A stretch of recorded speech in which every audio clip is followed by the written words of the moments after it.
From a root field on the campus of Central Connecticut State University in New Britain, Connecticut, it's the ECAC Division III Bowl Championships. This afternoon, the Legacy Bowl between the Bridgewater State Bears and the Carnegie Mellon Tartans.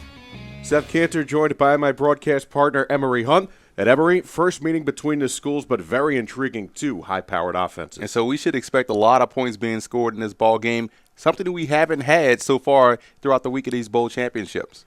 Well, Bridgewater State, they are loaded at the skill positions, but let's start with their wide receiver, Travis Bassett. And Bassett is their leading receiver, but he plays in the slot, which is interesting. So it's going to be interesting to see how Carnegie Mellon is able to match up versus their slot receiver. And for Carnegie Mellon, they have a terrific running back, the President's Athletic Conference Player of the Year, Sam Benger. And Benger is a guy that averaged well over 7 yards a carry, and when they were 1-3, they started giving him the football even more, so he went over 1,800 yards, and that's a big reason why they're here today. Coming up next, the Legacy Bowl between Bridgewater State of the ECAC and Carnegie Mellon of the President's Athletic Conference on a root field at Central Connecticut State University. The ECAC Division III Bowl Championships here on ECACSports.tv.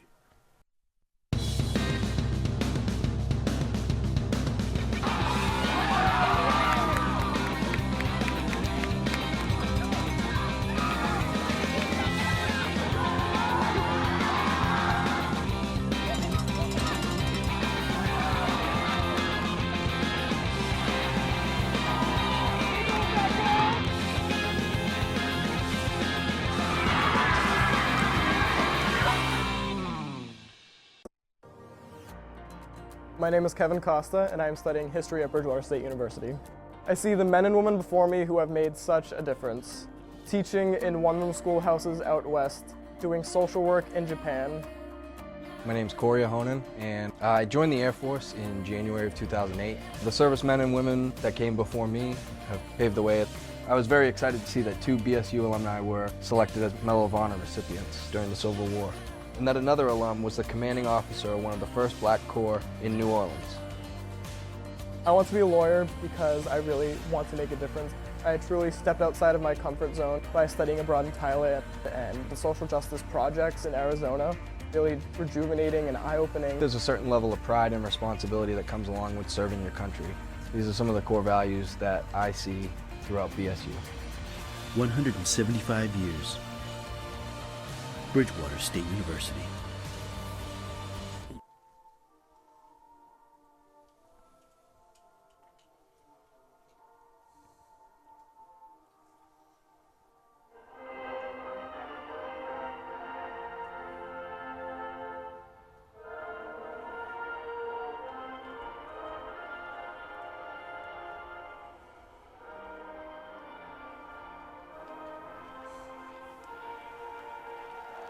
Our nation's national anthem here on our root field at Central Connecticut State in New Britain, Connecticut. Seth Cantor, Emory Hunt with you.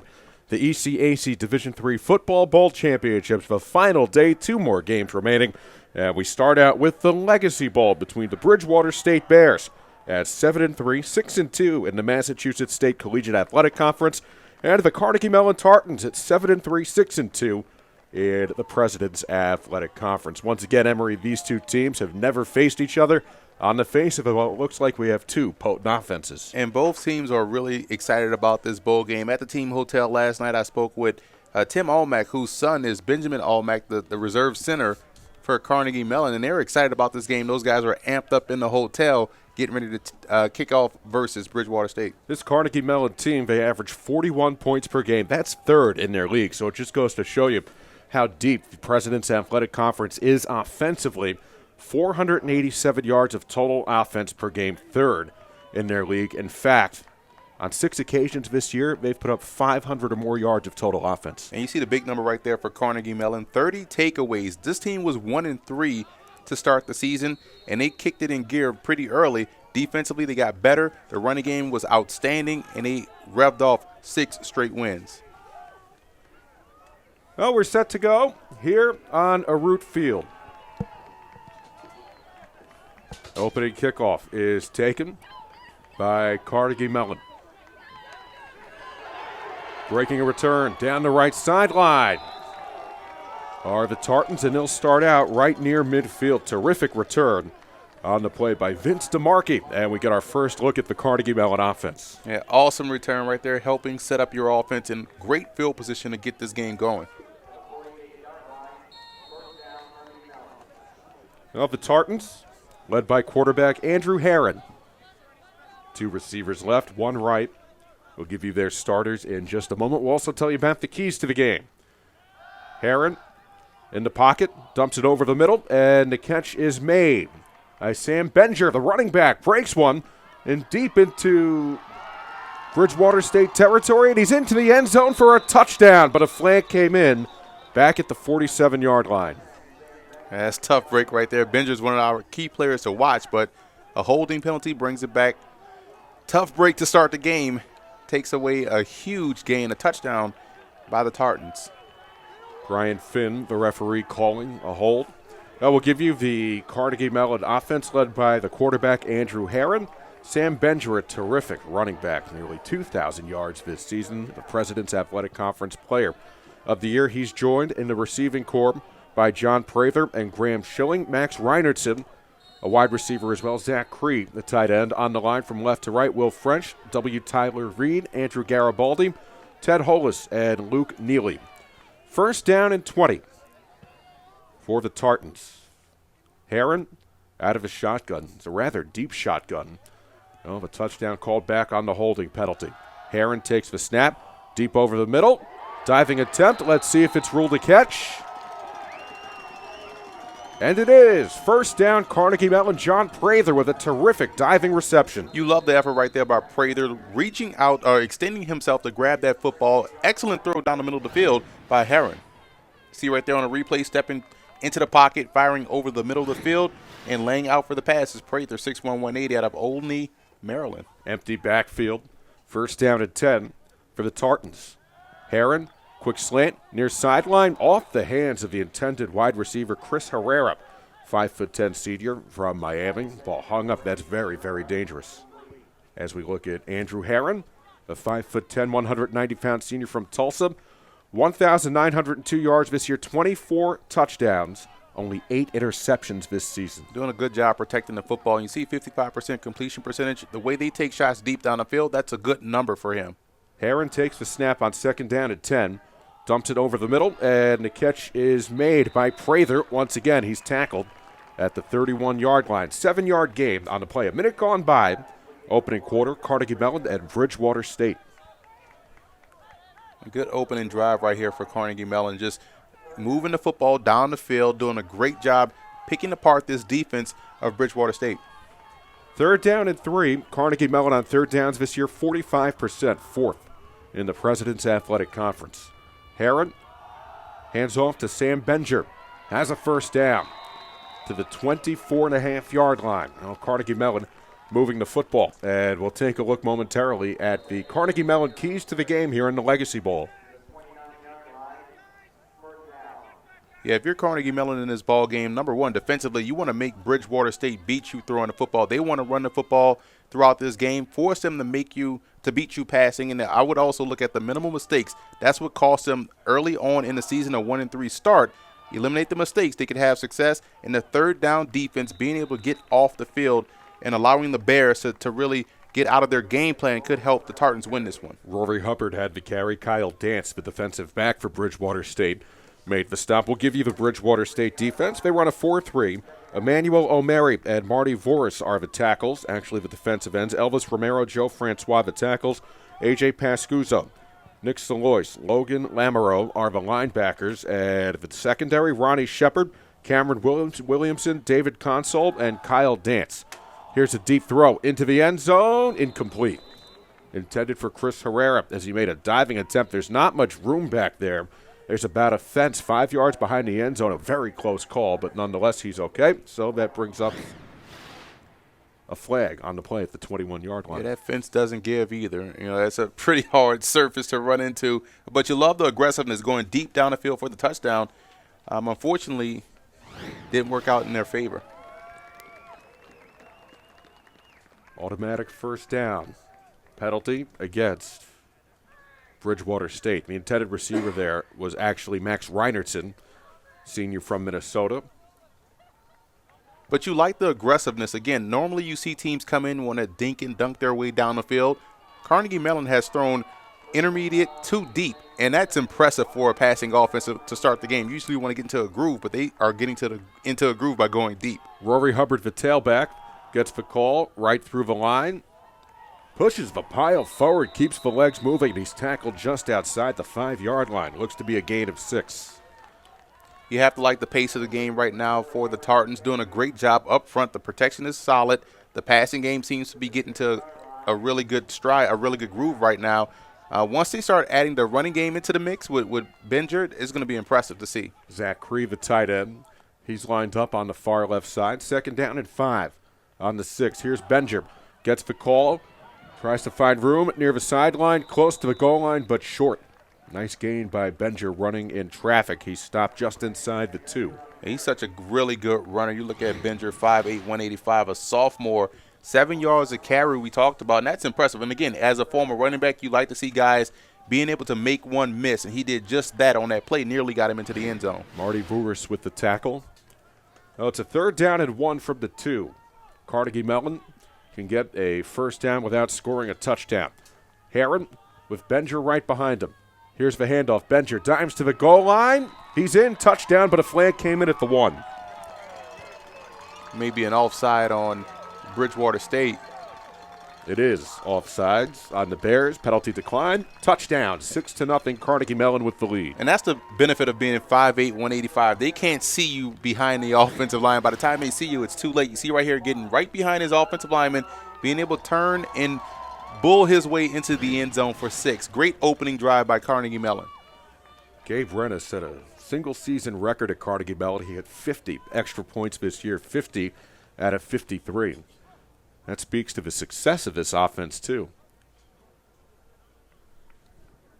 Brian Jangro with the hold. Carnegie Mellon looking to make it a 6-0 lead. Snap is clean. Kick on its way. It is good. And the Tartans lead the Bears by a score of 7-0. And that's a great job by that offensive line. They actually match up well versus the Bears' defensive front. So good start for the offensive line. Really good start by the quarterback, Heron. And also just being able to capitalize with a touchdown is exactly how you draw it up and how you want to start a game. Benger with 19 touchdowns on the season. Yeah, he had one called back early in this game. You saw the explosiveness on that play, that long pass by Heron to him. Again, just a tremendous player. And once they started to give him the football, like I mentioned in the open, the team's fortune turned around. This guy nearly rushed for over 2,000 yards, like you mentioned. 7 yards a carry is impressive, especially when teams know you're getting the football and you're still able to put up that much, have that much production. Speaks to your talent.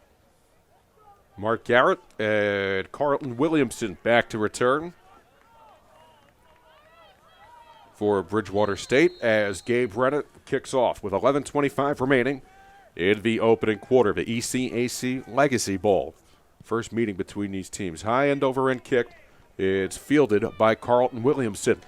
Outside the 10, running laterally towards the near sideline, has a head of steam at the 25, thought about changing direction outside the 30, and he's tackled there. Nice run by Williamson, and we'll see the Bridgewater State offense for the first time. Interested to see their offensive attack come out because, again, we know they love to run the football, and if they can get that ground game going, it's going to be even tougher to if you're at Carnegie Mellon to get these guys off the field. Samer Abdelmadi made the tackle. Well, we got our first look at the Bridgewater State offense. Their starting lineup led by quarterback Danny Higgins, Carlton Williamson in the backfield. Receivers, Dukins Leon and Mike Viola, James Kading, the tight end, Travis Bassett in that receiving core too. Higgins, hands off. It's Williamson. Out to the 35-yard line, maybe just a bit shy, about 3 yards. On the play on the offensive line, Colton Schilling, Dean Green, actually Sean Green, Brett Hawaii, Ty McGrath, and Zachary Tilson. As you look at this Bridgewater State team, what do you think they need to do to pull out a victory here today? Well, first of all, defensively, I think they have to get off blocks. If they can't get off blocks, they won't get pressure on the quarterback. They won't be able to stop Benger, and they'll struggle. Also, points add up. I've talked about this all weekend long. Doesn't matter if it's a field goal or a touchdown, you need points to win, and you need a lot of points to knock off Carnegie Mellon, and they have to get off to an early start. Their first drive has to mirror what we just saw from Carnegie Mellon. If they can do that, they'll be in this ball game throughout, and they'll ultimately have a chance to win. Leon unable to make the reception, the 190-pound junior from Everett, Massachusetts. We'll get you the Carnegie Mellon defense momentarily. On a third down for Bridgewater State, they were 42% on third downs this year, fourth in the MASCAC. 3rd and 8 on the 34-yard line. Play clock at 10. Higgins under pressure, dumps it over the middle, and the catch is made outside the 40 to the 41-yard line. Michael Viola, senior wide receiver, and it's good for a first down. Yeah, they gave him a good spot right there. Good conversion on third down, and the big part about that and why that spot was favorable, the receiver caught it with his arms and his chest. Had he caught it with his hands, he probably could have made one miss and got even more yards, but great job converting on third down right there by Bridgewater State. DeMarkey made the tackle. First down and 10 for Bridgewater State, trailing 17-0. Option for the quarterback, Danny Higgins, across the 45 to the 47-yard line. Nice gain of 5 yards, second down. Yeah, good job by Higgins getting out of dodge on that one, diving low to save himself because 2 Tartans were charging in pretty quickly to nail him. Mascaro led the charge on the tackle. Second down and 4, Bridgewater State, just outside the 45. Spread formation. Here's the handoff. It's Williamson making the turn out near midfield. And he's topped, or run out of bounds, at the 49-yard line of Carnegie Mellon, just shy of the first down. And you saw the stats right there by Higgins. 2 interceptions on the season, 11 touchdowns, 53% completion. Now, again, they're a run-based team, and he does a good job of protecting the football, and they need him to do that again today against the Tartans. Ryan Atkin given credit for the tackle. 3rd down and 1. Bears on the 49-yard line of Carnegie Mellon. Here's the give around the edge. Unable to get anything is Andrew Herron. Actually, no, that was Leon, the wide receiver. Herron is the quarterback for Carnegie Mellon, but nonetheless, Leon dropped for a loss, and Bridgewater State will have to punt. Yeah, tough to go east-west on a play where you need 1 yard, and great penetration right there by the Tartans, making the running back or the receiver belly back even further in the backfield, thus tackling him for a loss, bringing up 4th and 5, and they're going to punt.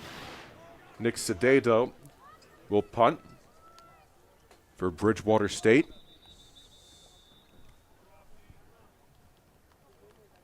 Let's see if we have a timeout. We do. Timeout, Bridgewater State. What are your early impressions of this game? Well, it was right on schedule, and when you look at the keys, again, Bridgewater State has to sustain drives. They have to make sure they match the level of, let's say, pace or intensity that Carnegie Mellon will bring. This is a team that's coming in red hot, winners of 6 straight. And if you're Bridgewater State, you have to find ways to get your offense going. I like what I've seen so far by Bridgewater State. The passing game is efficient. If they can get the downhill running game going, it'll help them out. Now for Carnegie Mellon, what a way to start the game. Defense is firing off the football. Offensively, they're moving the football at ease, obviously getting the touchdown. So great start for them. Bridgewater State has shown promise, but you want to see that ground game get more involved as we move forward. Abdelmadi and Fitzmaurice will await the punt. Sededo with a clean snap. High end overhead kick. It's fielded by Fitzmaurice. Fitzmaurice with a block out to the far sideline.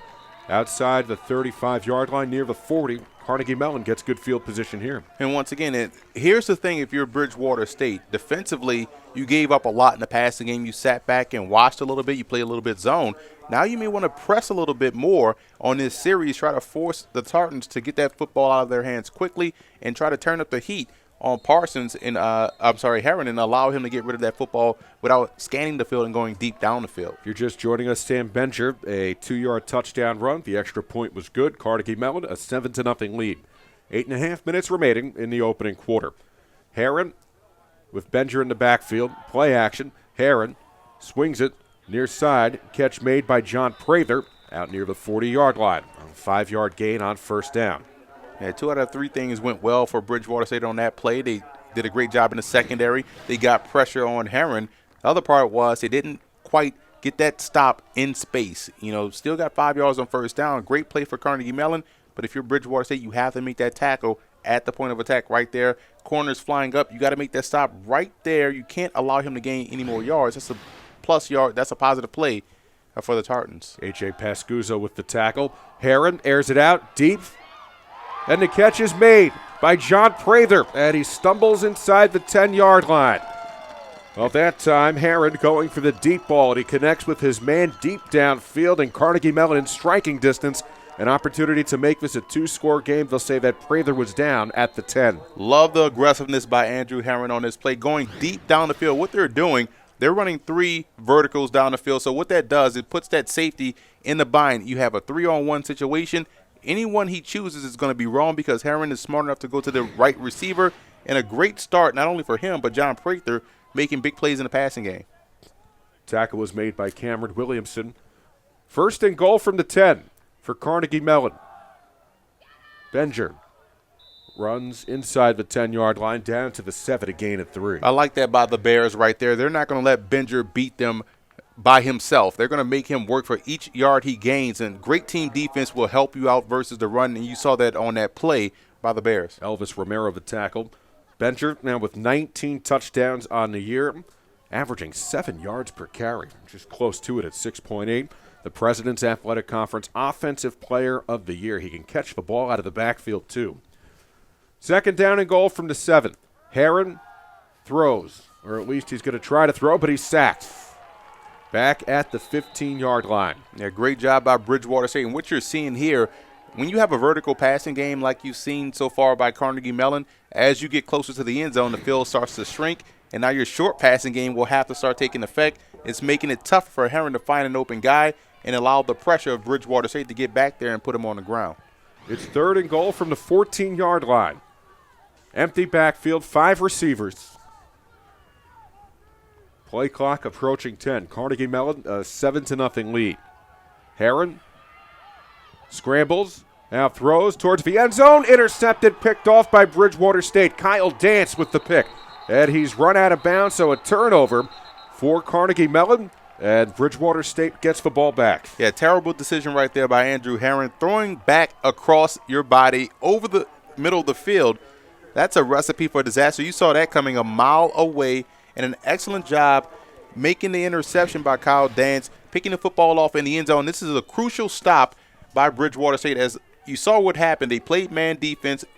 Linebacker decided to vacate his responsibility to blitz. I'm sorry, not blitz, but get pressure on Herron and force an errant throw. Bad decision, great play for Bridgewater State, and this is the break you needed defensively. Third interception for Kyle Dance. Now Bridgewater out of his shotgun. It's Danny Higgins. Takes the snap. Here's the handoff. Not much of a gain on first down. And you can't make that decision. You're inside the red zone. You're in position to kick a field goal, and you throw the football back across your body into coverage, and that's just a tough break offensively, but it gives Bridgewater State confidence. They come out now and they can move the football if they choose to. Alex McLaughlin, backup quarterback, is actually lined up as a tailback after the tackle by Bickledge. Here's a throw out towards the sideline, and a completion to Leon. He's tackled just shy of the first down. Yeah, great job by Dukins Leon breaking the tackle and extending for the first down. And this was one of the keys. Make Bridgewater State beat you passing. And what they're doing right now, they're being efficient throwing the football, and they're doing exactly that. They're giving the Tartans some problems now. Once again, when they get that ground game going, running downhill, it could be even more trouble for Carnegie Mellon. Leon did have enough for the first down, indeed. First down and 10. Here's the handoff. It's McLaughlin. And he's stuffed. Maybe a gain of a yard. Center line with the tackle for Carnegie Mellon. We owe you the Carnegie Mellon defense. Here it is. Jack Fagan, Marcus Anthony, Brian Corey up front in the 3-4. Nico Compson, Johnny Mascaro, Stanley Bickledge, Kyle Britton are the linebackers. In the secondary, Ryan Atkin, Vince DeMarchi, the quarters, Drew Fitzmaurice, and Saber Abdelmadi are the safeties. Second down and 8. Quick throw out to the sideline, and a reception made by Leon right in front of the Bridgewater State bench. Yeah, I've been keeping an eye on Sean Green, the starting left guard for Bridgewater State. He's a freshman right now, so he has a tall task of playing against this aggressive defense, and he's done a great job so far on both ends. Now, Leon is dead. You saw him pump his fist and punch the ground. He's right by his sideline, so he'll get off the field. Could be one of his legs. He is hunched over in pain right now. You see right here on the replay, nice little simple route, hitch route, catch, turn, get upfield. And, yeah, he got his ankle rolled up. Looks like an ankle. Probably injured on that play. 3rd down and 2 for Bridgewater State.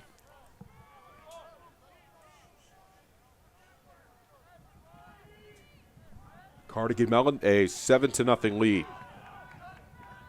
Man in motion to the near side. Quarterback runs it himself, has a lane across the 45 near the 40-yard line. It's actually Alex McLaughlin who lined up as the quarterback. He'll split time with Danny Higgins, and he can run the ball too. It's good for a 1st down. Yeah, good play right here. Good influence play. You saw what they did. They put the guy in motion, and they caught Carnegie Mellon in a bad defense. They rotated their safeties. The safety went down, vacated the A-gap, and you saw McLaughlin run right down that middle of the defense for a big gain. Option for McLaughlin after a 33-yard run. He's bumped out of bounds inside the 40 at the 39, 3 yards. Yeah, that was an excellent play by Bridgewater State, finally going downhill. And, again, when you have a guy that's playing as a freshman at the left guard spot, you look at Brett Huey, the center, sophomore. They're doing a great job up front, owning the line of scrimmage. 2nd and 7. Bridgewater State driving, looking to tie the game with 3:07 remaining in the 1st quarter. McLaughlin throws, catch made over the middle. It was a juggling act by Travis Bassett, the sophomore wide receiver, but he holds on.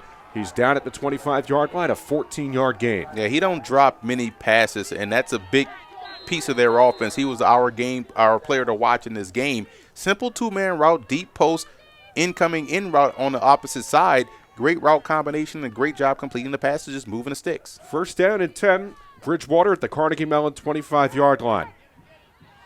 Bassett running around the edge, and he doesn't get anything.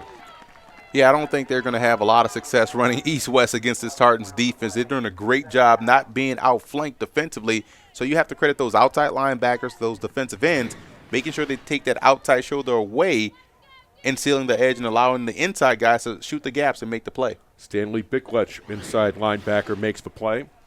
Loss of a yard. 2nd down and 11 from the 26.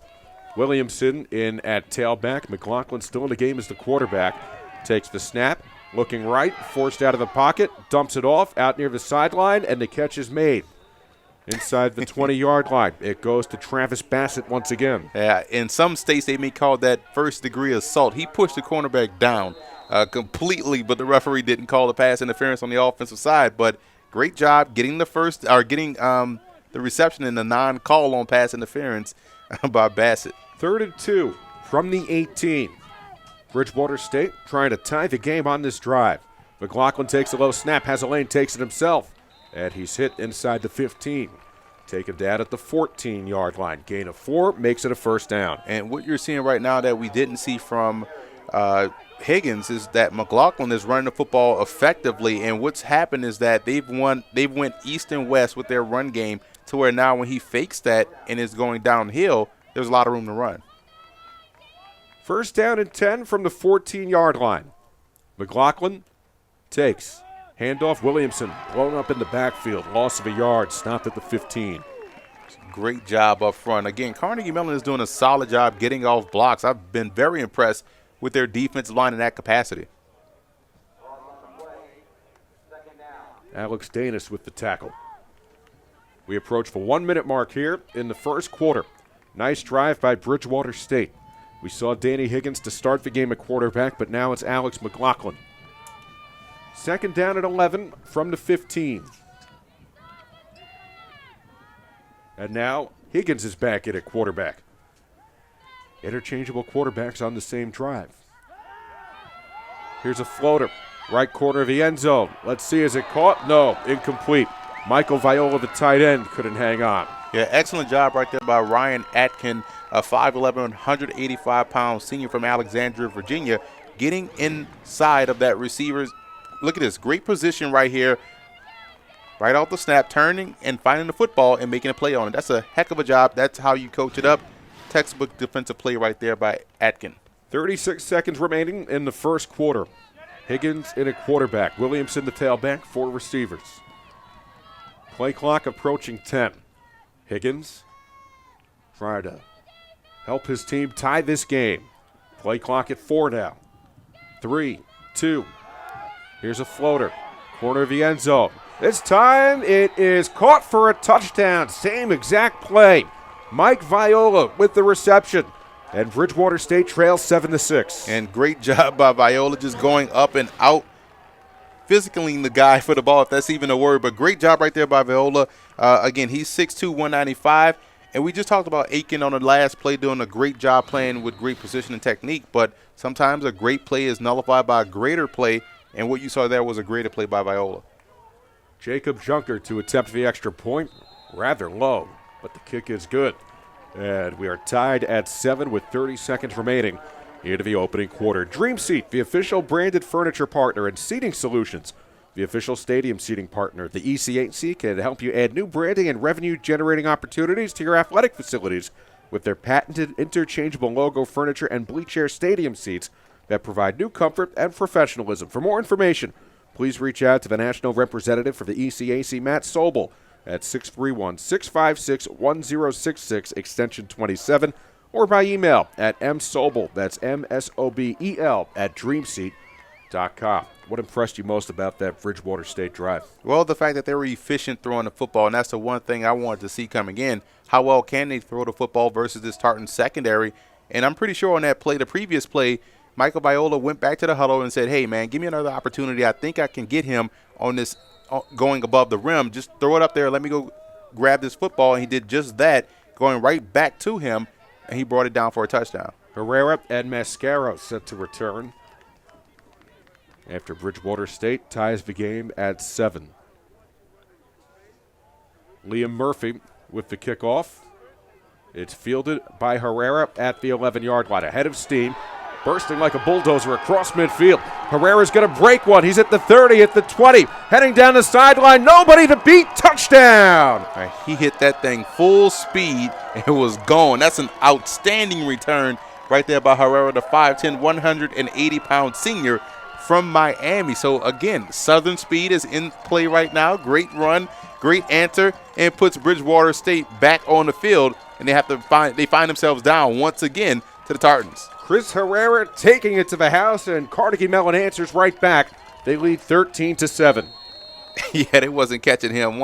You saw it set up perfectly. That lane was there. Once he caught that return, once he caught that kickoff, the lane was already set. All he had to do was just not get caught by anyone. Terrific blocking as well, as the extra point is good. And just like that, Carnegie Mellon takes a 14-7 lead as we get another look. As soon as he caught that football, there was no one within the lane going right down the numbers, so it was just a track meet, and he outran number 2 for Bridgewater State on that one. Great job. Cameron Williamson had a chance to catch him, but again, you see right here, there's no one right there down. It's just like a track. He just hits it full speed, didn't have to break stride, and outran everyone to the end zone. Terrific play. UABE is the official hydration and performance partner of the 2015 ECAC Division III Football Championships. UABE is changing the game with sport-specific performance formulas for soccer, football, basketball, baseball, and softball. Visit them here at Root Field for a free sample today and learn more at playbetter.com. That's play-better.com. BU, play better. Fireworks by Chris Herrera, taking it to the house. An 88-yard kickoff return for a touchdown, and Carnegie Mellon has a 14-7 lead. Yeah, it's going to be interesting to see what happens when Carnegie Mellon's defense gets back on the field for this upcoming drive. What adjustments have they made? Quick adjustments, because, again, we just had a kickoff return for a touchdown, but what quick adjustments have they made to stop this offense of Bridgewater State? Williamson with the return, trying to answer back. Not a bad return as he's bumped out of bounds near the 35-yard line with 11 seconds remaining in the first quarter. Really good field position right here for the Bears, and we're going to see, again, what kind of offensive firepower they have, because I thought they did a great job mixing it up on that last series against this Tartans defense. They gave those guys fits down the middle. Their offensive line did a great job opening up holes on the inside. On the outside, they made plays when they had to make them individually. We saw plays made by their outstanding receiver, Viola. We also saw plays made by Leon. Did a great job on that drive. Danny Higgins back in at quarterback. The handoff to Carlton Williamson outside the 35. Hit at the 40-yard line. And that will end the first quarter. Carnegie Mellon 14, Bridgewater State 7. Good ball game here, starting the Legacy Bowl between these two teams whom have never met. We'll take a break. We'll be back after this. You're watching ECAC football on ECACsports.tv.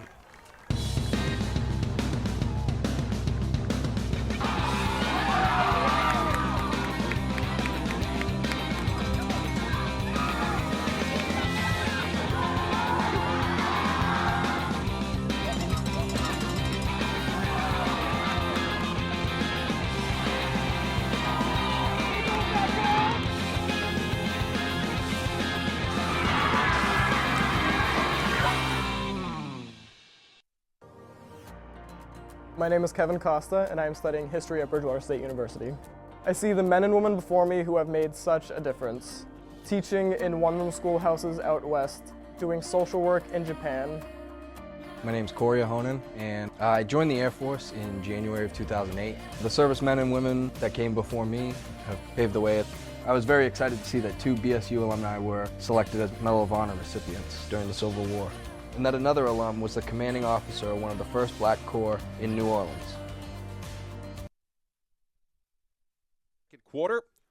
Here's the handoff. It's Carlton Williamson pushing his way for a first down out to the 46-yard line, gain of 6. And nice strong run right there by Williamson. And again, you've seen a lot of the success they've had in the running game has come down at A gap, which is right down the middle of this offensive line.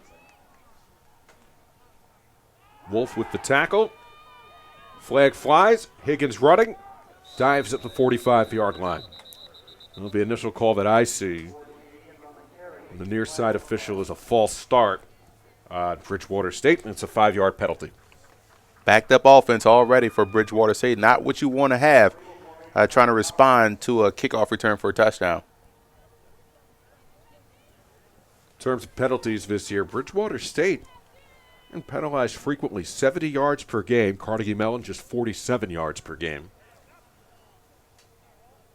Those type plays that just beat you up mentally if you're a football team. You have a positive play only to get it called back because of a penalty. Well, how about this? The penalty was declined, so it's second down.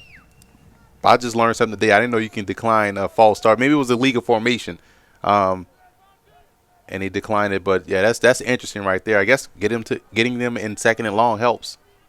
Higgins out of his shotgun. Takes the snap. Receivers running their routes. Pass over the middle. Incomplete. It's a heck of a play right there by the corner, but outside linebacker Kyle Britton, 6 feet, 195, a sophomore. Kind of lucked up into that pass breakup. He didn't see the football, but got his hand around just in time to knock it away. Great defensive play, making it third and long. And it's, again, getting Bridgewater State out of what they do well. They want to operate with second and medium, third and short because of how their offense runs. But now third and long, it'll be interesting to see what they do passing-wise in this situation. In and out of the hands of Viola. Third down and 10. Bridgewater State at its own 46-yard line. Out of the shotgun. Higgins takes the low snap. Pocket collapsing. Higgins trying to run out of it. He takes it himself, and he's short. At the 50-yard line. Shoestring tackle. And Carnegie Mellon. Jack Fagan making the play. Yeah, good job by Fagan, defensive end in this 3-4 defense. Not giving up on the play. Chasing the quarterback back around and making the play, tripping him up. Preventing him from getting a first down. That's a heck of a play right there by Fagan. Sedato will punt.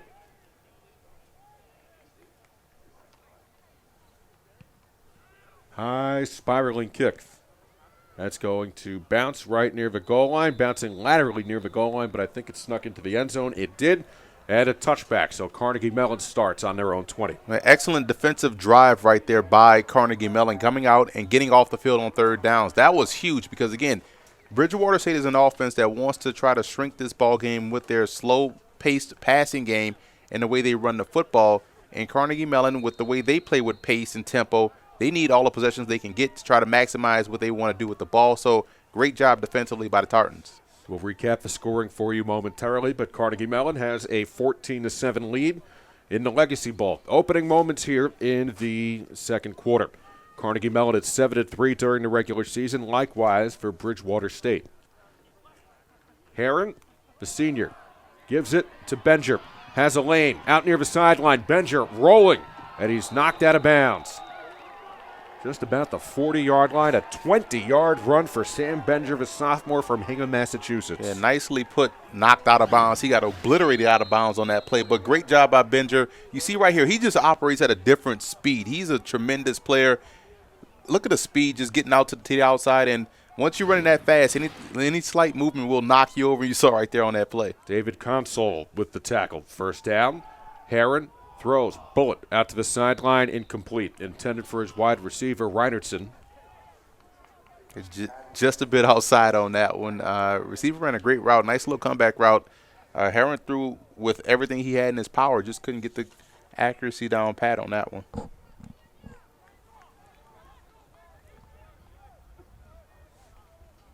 Carnegie Mellon, 487 yards of offense per game, third in their league this year. Tops in the President's Athletic Conference at 271 rushing yards per game. This man is wide. Benger takes it to the 44. Love his footwork there. Just, weaving inside, picking up a few yards there, but you see the vision and the ability to cut back against the grain and taking advantage of the over-aggressive linebackers right now of the Bears. Nice little outside zone, inside zone on that out that pistol formation. Nice pickup right there by Benger. Pascuzzo made the play. Carnegie Mellon 2-3 on third downs in the game. 3rd down and 6. Whistle blows. We have a timeout, and we do. Bridgewater State calling a timeout. We'll tell you about Max Pizza, which is simply the best and has been catering to the Bristol area since 1976. They're located at 79 Shuttle Metal Avenue in New Britain, 225 Stafford Road in Burlington, at 108 Stafford Road in Bristol. The New Britain location is in a great area, and good news, Central Connecticut students, they accept the Blue Chip card. Please visit any of their locations throughout the weekend and mention you're in attendance at the ECAC Football Championships for a special offer. Bridgewater State down to just one timeout. We're early on in the second quarter. And middle linebacker Nick Saloy was upset when they had to use that timeout, screaming at the defense, telling these guys get their heads in the game and let's go. That's a big 3rd down at this juncture in the game for Bridgewater State. They have to get off the field and give the ball back to their offense, who has had some success moving the football in the passing game against the Tartans. And those timeouts are precious. I agree with you.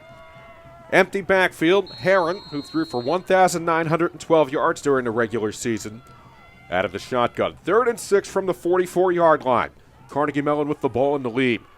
Heron scrambling. Has a lane, first down as he slides across midfield at the 48-yard line. Poetic justice that they ran right where Saloy was supposed to be in that defense. But the one thing you can't account for, we talked about this last night, is the mobile quarterback. Everyone ran out in the route. They caught Bridgewater State in the man defense on the outside. No one was responsible for the quarterback. He picks up the easy first down. 8-yard run. He ran for 245 yards during this season.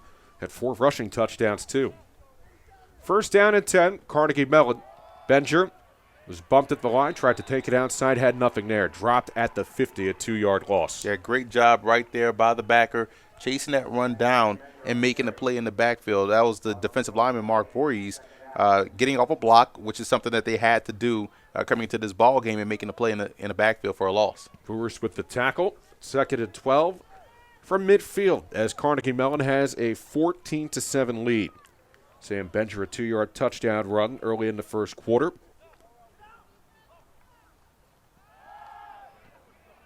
Heron going for the home run ball. Deep.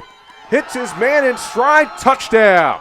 Beautiful play. Chris Herrera, who had the kickoff return for a touchdown earlier on. That time a bomb. 50 yards for the touchdown. And Carnegie Mellon has a 20-7 lead. And the one thing about Chris Herrera we know already, he has a ton of speed. He opened up a nice gap right there. You see him in the slot just running right down the rail. That was the play before, but you see him in the slot running right down the rail for the touchdown. He pulled away from that cornerback, which was impressive, but we saw him pull away from the entire Bridgewater State defense on that kickoff return. Gabe ready to attempt the extra point. Herrera's 4th touchdown reception of the season. And the kick is good. Little trouble handling the snap, but ultimately Brian Jangro able to place it properly. Carnegie Mellon 21, Bridgewater State 7. Yeah, you see him on the outside. Nothing special about that route. Just a simple post pattern. And the way they set that up, they had the inside guy to Chris Herron's side just run a short out route to take the safety away, which gave him the freedom to run that post. And you saw his speed on display just pull away from the defender. And Herron hit him right in stride for the touchdown. Herrera, his second touchdown of the game. The first one came on an 88-yard kickoff return. With the extra point, that made it 14-7. Then Herrera with a 50-yard reception from Andrew Herron. And the Bridgewater State scoring came from Michael Viola, who took a 15-yard touchdown reception from Danny Higgins. At Carnegie Mellon 21, Bridgewater State 7. What impresses you most about this Carnegie Mellon offensive attack? So much speed, man. You see the speed on the outside with the receivers. We talked about Herrera. You look in the backfield with Benger, great athleticism on the outside and also at the skill positions. And you see up front, their offensive line being young, but you see why they've had a lot of success as the season progressed, because these young guys have gotten better. Renner kicks off. Early moments, second quarter, at a 14-point lead for Carnegie Mellon. Kick taken. It's Malik Garrett. Garrett now has a lane. There's something about that right side of the field as Garrett across the 50 and upended at the 45-yard line. It's a good run right there by Garrett. Garrett was able to get to the outside, and a lot of times on kickoff returns, you just want to find the lane and hit it full speed. You don't want to stop your feet and make moves. It worked out for him on that play, and great starting field position for the Bears. You see right here on the return, making one guy miss, getting to the outside. And again, like you mentioned, something about this right side of the field, this always set up properly for a return. Good job getting behind that wall and getting on the other side of the 50, putting the football in Carnegie Mellon's territory to start the drive. Bridgewater State 113 yards of total offense. Carnegie Mellon 182. Quick strike throw near sideline. The catch made by Leon out of bounds inside the 30. Leon's back in the ball game, not hurt, not affected by the ankle, but doing what he does best and doing what he has done all game long, just catching the football, turning around, making one miss, and getting positive yards. 15-yard reception. Alex McLaughlin back in the game. Again, interchangeable quarterbacks, Higgins and now McLaughlin. Williamson takes the handoff. Sweep right near the sideline. Inside the 30, a flag came in at the 32-yard line. Williamson driven back. Let's see what the call is from referee Brian Finn. Yeah, you saw that hold a mile away by the tight end James Keating, 6'4", 230. Had an inside hook on the jersey of the defensive lineman and just kind of swung around on him and tackled him to the ground. You can't do that in football, at least. 10-yard penalty. You see right here, and that's what actually helps spring the outside run. You just can't hold the guy, and if you're going to hold him, you got to keep those hands inside, and you're playing a team with dark jerseys. Wear dark gloves, man. Don't wear white gloves on a dark jersey and try to hold a defender. It happens very frequently, but just can't be blatant. That's when the official throws the flag. McLaughlin trying to scramble out of pressure. Now he'll take it down the right sideline. Inside the 30, run out of bounds near the 25. Nice run by the mobile Alex McLaughlin, the sophomore from Littleton, Massachusetts. His mobility right now, you see early on in this contest, is giving the Tartans defense fits. They had him dead to rights in the pocket. He made one guy miss, saw the back door open, and took it down the sideline for a big gain. 14-yard run. Fitzmaurice ran him out of bounds. Second down and 6. McLaughlin again near the sideline. And he's run out of bounds inside the 25. I like that play. It was a little quarterback sweep. You just trying to get a little something going, make it third and manageable. And this is right on pace for their offense. This is where they want to be in this situation. Third down and 3 from the 23-yard line. Carnegie Mellon, 7 men in the box. Play clock at 17. McLaughlin takes it himself. Near the 20-yard line. They'll say he was stopped at the 21-yard line. He needed 3 yards. I think he's just a little short here, and that brings up a fourth down.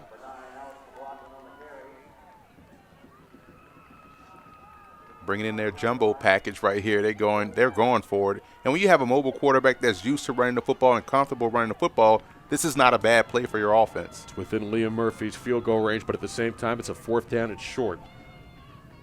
Bridgewater State goes for it. McLaughlin hesitated. Depends on the spot. Now the near side official comes in at the 20-yard line. Carnegie Mellon saying no. I thought he was stopped at the 21-yard line, and they'll say Bridgewater State did not get enough, so Carnegie Mellon gets the ball back. And that's how you answer the bell when they try to run inside on a single wing type situation. Great job right there. Once again, the outside linebackers for Carnegie Mellon have been playing great. That's Kyle Britton once again making a stop. This time he made a stop in the running game. We saw him defend the pass early on in this quarter. Now stopping the guys on 4th down. Big play by the Tartans defense. Benger takes the handoff, sweep right, trying to find room near the sideline, tackled from behind.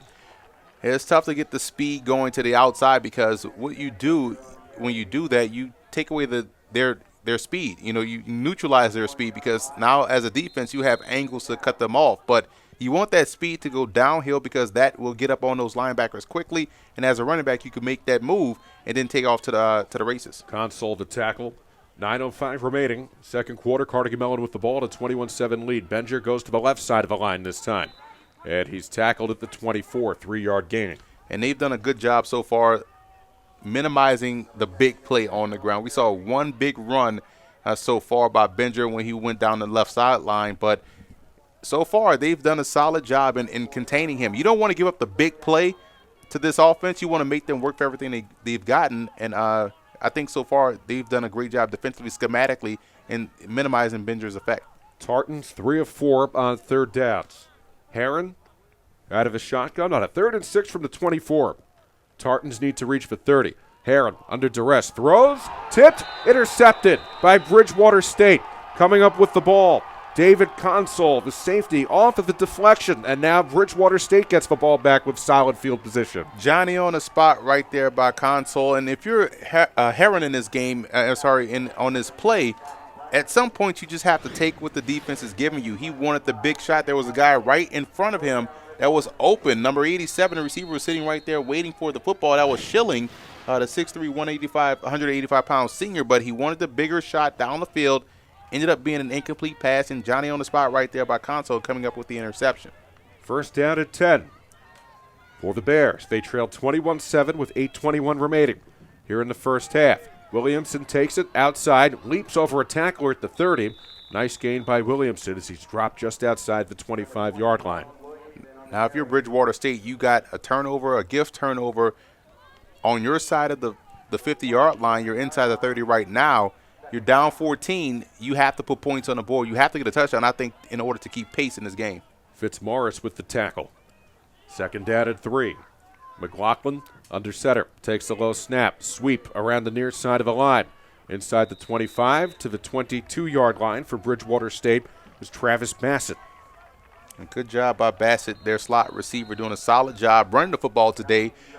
We've seen one situation where he's gotten a reception and done a great job, but overall, again, I mentioned in the beginning, points add up, and if they can get points on this board, preferably a touchdown, but they start to have to score in order to keep pace. Otherwise, they're going to find themselves still in an unfavorable situation in this game. Bassett, the slot receiver, right. Now McLaughlin is a running back. Higgins back in at quarterback. 1st and 10 from the 22-yard line. McLaughlin had nothing up the middle, turns towards the sideline, and he's tackled at the 18, 4 yards there. Nice pressure-style defense right here by the Tartans. They're playing tight to the line of scrimmage. They're almost daring Bridgewater State once again to go up top, play above the rim. But you have to credit their front seven. They're not giving up a lot to this ground game, which is what Bridgewater State has hung their hat on all season. Viola and the slot receiver Bassett on the left side, near side right is Dukins. McLaughlin had nothing in the backfield, and he's stuffed at the line. In fact, driven back to the 20, a 2-yard loss. Yeah, you're not going to win the horizontal game against this Tartans defense. We've seen this in the first quarter. We've seen it now throughout the second quarter. They're going to have to attack downhill. You see right here, again, beating the blocks on the perimeter. That's a big key to stopping the outside run. They've done a great job of doing that all game long. Fagan the tackle. 3rd down and 8 for the Bears. Bears have done well on 3rd down. 5 out of 7, that's 71%. Higgins out of the shotgun. Near side receiver, Travis Bassett. Low snap, pressure coming. Higgins floats it Back corner of the end zone incomplete. Intended for Viola, who has the touchdown reception. That's a 4th down now. And if you're Vince DiMarchi, the outstanding cornerback for Carnegie Mellon, you're lucky that ball was heading out of bounds because you got caught looking in the backfield and allowed Viola to get behind you and was wide open for the touchdown. But again, these offensive tackles of Bridgewater State have to do a better job in pass pro and also in the running game. If that pass wasn't contested, if that throw wasn't contested, that could have been a touchdown. Liam Murphy from 37, left-footed kicker. It's blocked. Ball is loose as it approaches the goal line. Wow. Sea of humanity in the end zone, and Liam Murphy's kick. It fails. Good pressure at the line, so the score stays 21-7. Why would you try to go pick that ball up if you're Carnegie Mellon?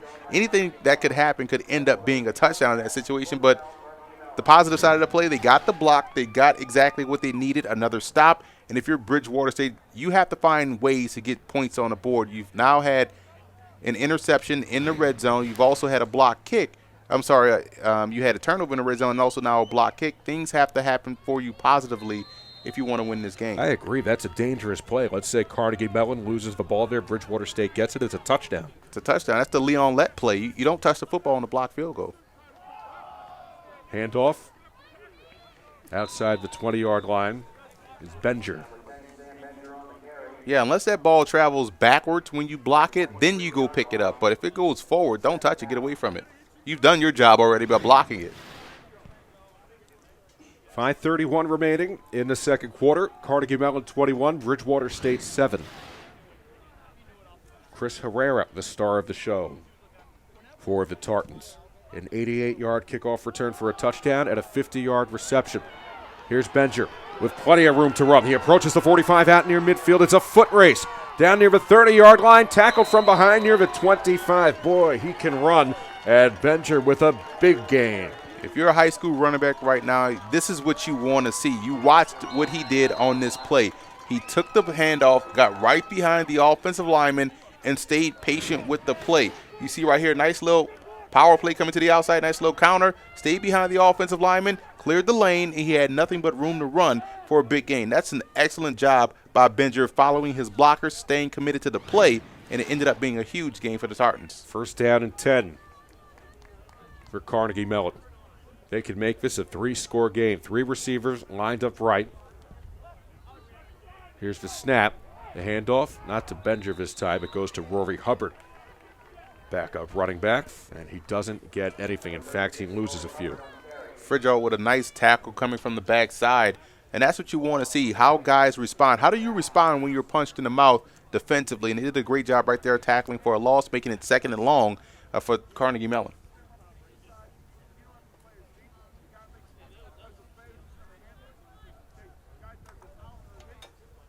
We approach the 4-minute mark. Play clock approaching 10. Herron with Hubbard behind him. Slot man right. Herron throwing. Gets out of pressure. He'll take it himself. Herron across the 20. 15 out of bounds at the 13-yard line. 16-yard run, good for a first down. A tough break right there for Bridgewater State. Your secondary did a great job locking up the receivers, but the byproduct of that is the fact that you had no one playing contain on the quarterback. He was able to find his way down that same sideline and pick up a huge gain, getting inside the 20. First down and 10 from the 13. Benger back in the game.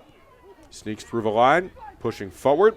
He's tackled at the 11, 2-yard gain. A good strong run right there by Benger. Again, being 5'8", which is probably generous, but he was able to fight through those arm tackles and fight through those tackles by the defensive lineman and carry a couple of guys for 2 yards. Second down and 7. We'll save 3. From where the marker is positioned, it looks like it's 2. It'll be an 8-yard gain for a first down. Benger takes the snap inside the 10 to the 8. 3 yards there. And you see where his speed and quickness is giving the Bears problems on the inside, because you can't see him until it's too late, and his quickness is allowing him the ability to make one miss right in a hole in a confined space, and that's how he's picking and sliding his way for positive yards. Elvis Romero the tackle. Ranked among the top 10 in sacks in the MASCAC this season, member of the All-MASCAC first team. Third down. Benger, the tailback, takes it, sneaks across the line, pushing the pile forward, down at the 1 yard line. That's good for a first down. Love the play calling right here by offensive coordinator Andy Helms, just giving the football to his top player and trusting his offensive line. This senior-laden group up front, there's 3 seniors and 2 juniors up front for Carnegie Mellon, and you see that senior leadership right now helping these guys out as they're moving the pile and just inching ever so closely to the end zone. Console to tackle with 1:53 remaining in the opening half. Carnegie Mellon a chance to blow this game open. Benger, the tailback. Quarterback Heron taking it himself, trying to push through the line. In come the linesmen, let's see. And the call is made that Heron is just short of the plane. So it's a second down and goal.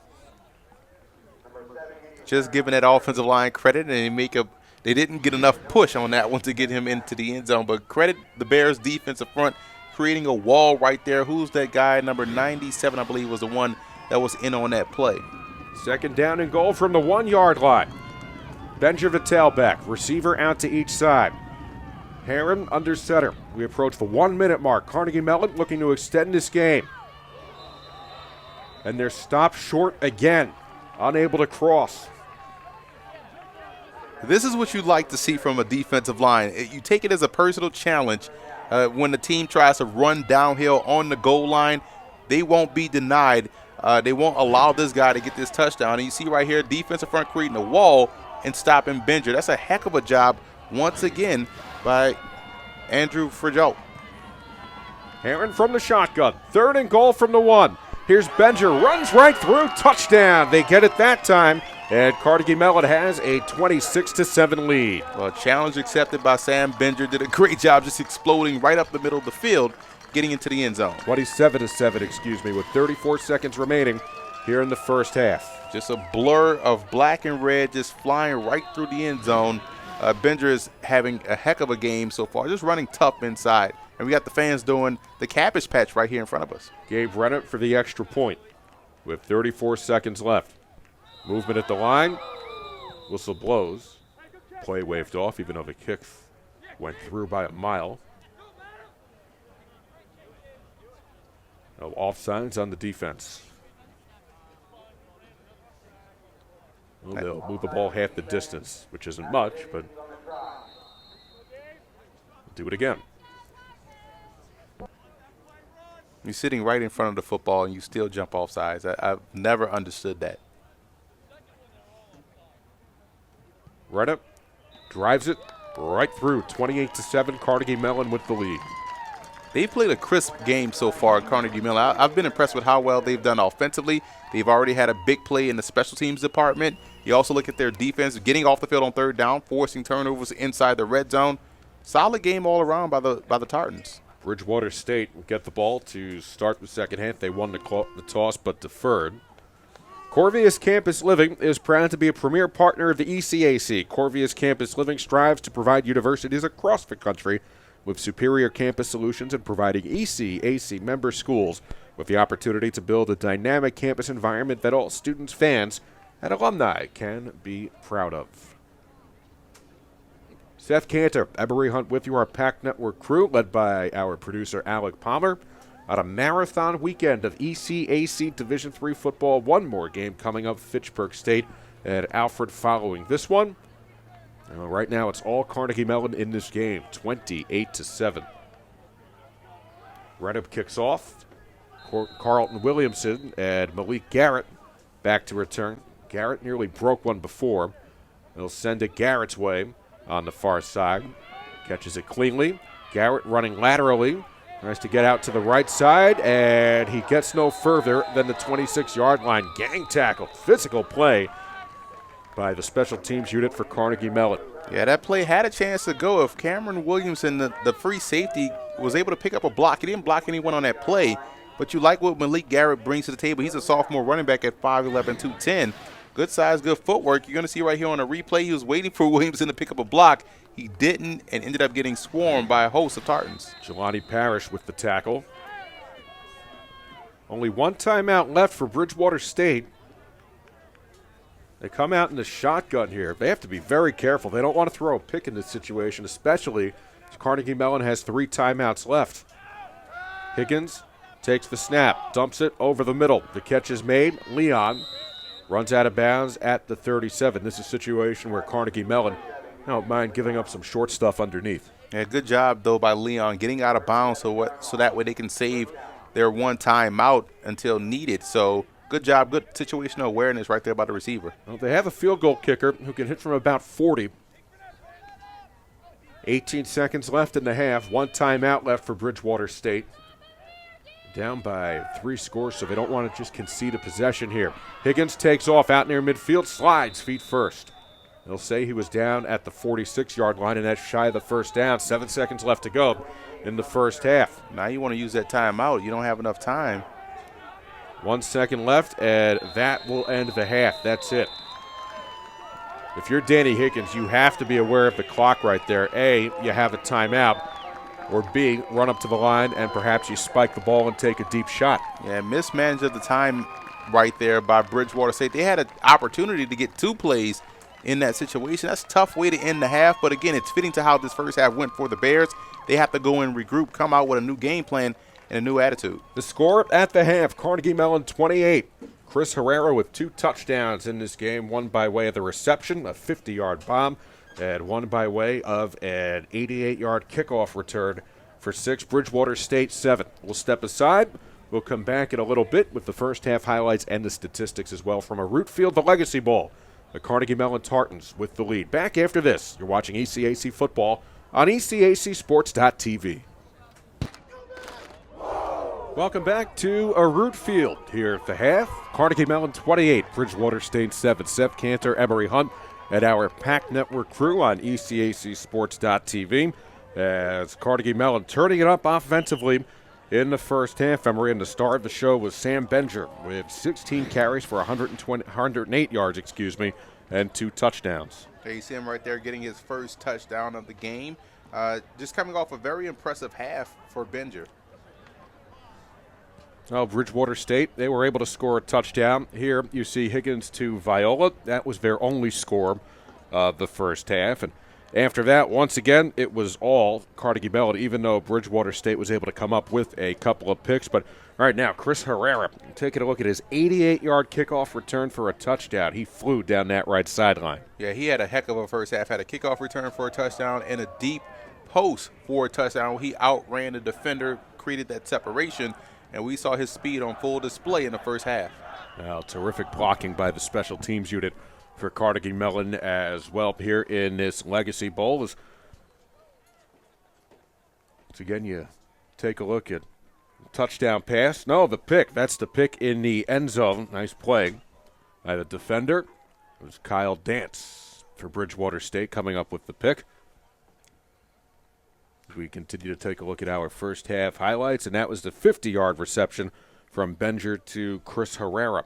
And Herrera with 2 touchdowns in that first half, one by way of the kick return and one by way of that 50-yard touchdown pass, as you get a wider look right here as he was hitting stride.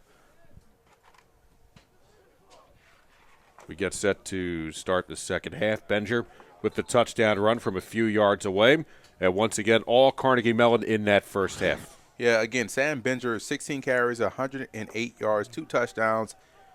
Light work for him. This is a guy that has done a great job running the football. But you see right here the halftime stats, the average yards per rush for Bridgewater State, to me, is what's most telling, because this was a football team that came into this game running the heck out of the football. We want to see how well they can throw the ball, but they can't even run it right now against this Tartans defense. With total offense, Carnegie Mellon 265 yards, Bridgewater State 186 yards. And you saw the difference in passing yards. Carnegie Mellon 136 and Bridgewater State with 96. Here's Williamson taking the second half kickoff for Bridgewater State, changing direction, doing a lot of dancing, but he's not going to get much as Carnegie Mellon eventually brings him down.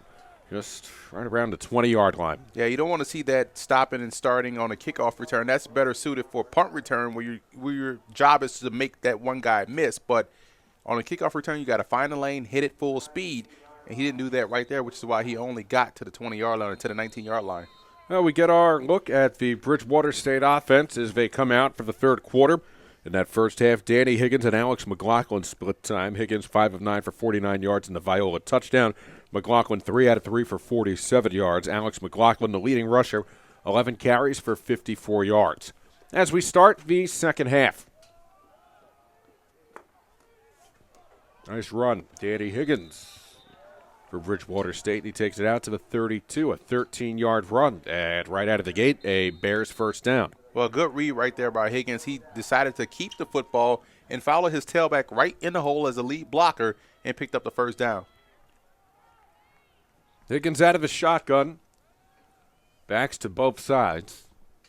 Early moments in the third quarter. Higgins throws it out. It's caught. Nice run.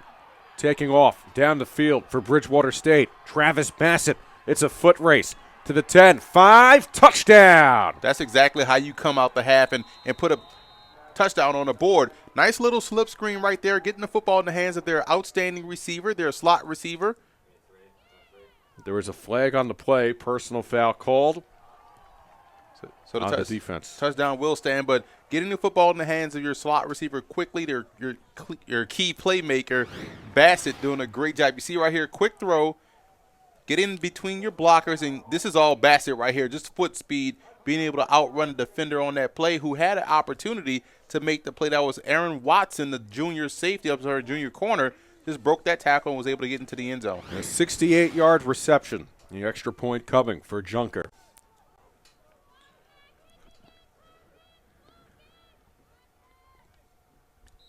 It's a great answer right there by Bridgewater State. That's exactly what you wanted coming out of halftime. Kick on its way. It's blocked once again. Second block kick of the game for Carnegie Mellon. And the extra point attempt fails. And that's exactly what you did not want coming out of halftime. A mental mistake, a breakdown in protection on a kickoff, on the extra point, and just put a dampers on what you did offensively, scoring that touchdown. But great job by Carnegie Mellon special teams unit to getting in there and blocking that extra point. Vince DeMarchi with the blocked kick. At Papa John's, we know it's the epic moments that make football so great. Well, now here's something epic you can eat. Up your game with our new Epic Meats Pizza. Stacked with pepperoni, Italian sausage meatballs, hickory smoked bacon, and Canadian bacon. Just $12 for a large. Better ingredients, better pizza, papajohns.com. Limited time offer, not valid with any other coupons or discounts. Prices, participation, delivery area, and charges may vary.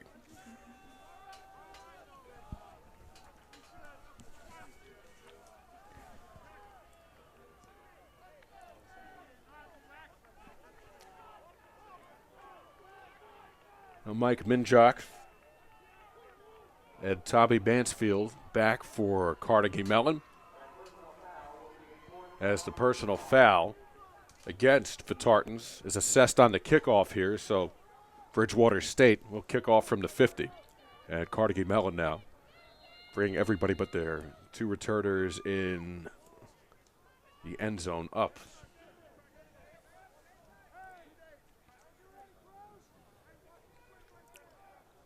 Well, Murphy, the left-footed kicker, set to kick off. Line drive kick, sent deep into the end zone. It's a touchback, and Carnegie Mellon starts at his own 20. That's 2 block kicks that we've seen today. What do you attribute that to? Just teams hustling and guys not hustling. You want to see guys on an extra point not take it for granted and have the same effort that they have on any given regular play. But a lot of times you see guys take the down off, and that's what happens. Guys slip through the cracks and block the kick. 28-13, Carnegie Mellon, a 15-point lead as we start the third quarter. Andrew Herron, 5 of 9 for 136 yards and a touchdown in the first half. Benger with 108 yards. Out of the afternoon, gets more up to the 32-yard line. 7-yard gain, so now Benger with 115 yards in the game. And that's exactly what you're doing if you're Carnegie Mellon. You don't really have to adjust much coming out of the halftime because you did everything exceptionally well. You ran the football well. You protected well. When you threw the football outside of the one interception in the end zone, you threw the football very well, so there's not much you have to do differently in this half. Benger gets the call. He needed to reach the 35. He's tackled at the 34-yard line, a gain of 1. And this is the part where we go back to the keys of the game, and you look at Bridgewater State getting off the field. And if they can get off the field in this situation after getting a touchdown in their first offensive series, then that, again, helps them out building that confidence for this football team that's trying to get back into this ball game. Nick Salois with that tackle. 3rd down and 1 from the 34-yard line. He'll throw out to the flat. It was low, but it was reeled in, and the Tartans have a first down after the reception by John Prather. Yeah, no one was out there on Prather. They had that whole defense fooled on that play. Everyone was thinking Bender, I was as well, and they pulled the fake, and Prather was wide open on the bubble screen. Nice read right there by Heron, getting the football out there to his receiver and getting the first down. A.J. Pascuzzo, the tackle. 1st down and 10, Carnegie Mellon at their own 40-yard line. Benger trying to find his way, has nothing. He's driven back, and they'll say that his forward progress was to the 40-yard line, no gain. Well, Benger now has become the 21st Division III player to reach 2,000 yards in a single season. That's getting the job done. 2,000 yards. I don't care if you're playing at the FBS or D3 level. That's very tough to do. That's a testament to how well he is as an athlete and how well that offensive line has done all season long. And an unsportsmanlike conduct penalty was called on Bridgewater State. That's a 15-yard penalty and an automatic first down. Yeah, when you're down big to a football team, you see the extra oomph he put on Benger once he brought him down. When you're down, you're frustrated, and mental errors like this happen. That was an emotional penalty by the defense, and you can't have that happen against a team that's moving the football at will against your own defense. Heron, a 1st down and 10 from the Bears' 45. Hangs in the pocket, throws it deep, has a man. Diving catch by Reinertson at the 2-yard line. Terrific play. Reinertson in stride, a diving grab. I'm a big fan of receivers that lay out for footballs. That's a heck of a job right there by the receiver. Doing a great job again. Outrunning the cornerback. He left the cornerback once again by about a good 5 yards and laying out for the reception. That's textbook right there. That's a testament to how well these guys are being coached up. The effort from these players is outstanding. Benger met with contact just shy of the goal line. He stopped at the 2. Tackle by Pascuzzo. And it was just a great job extending at the last possible second. Herrera has a ton of speed, and you see the cornerback struggle to keep up on the simplest of routes. So that was just a post. Once again, laying out for it. You can't coach effort, but you can preach it, and you can tell these guys they've been preaching this to these guys throughout the course of their practices, throughout the course of their season, and they're executing flawlessly right now. Benger gets the call, sneaking down to the 1-yard line. Just shy of the end zone. Now it's a 3rd down and goal.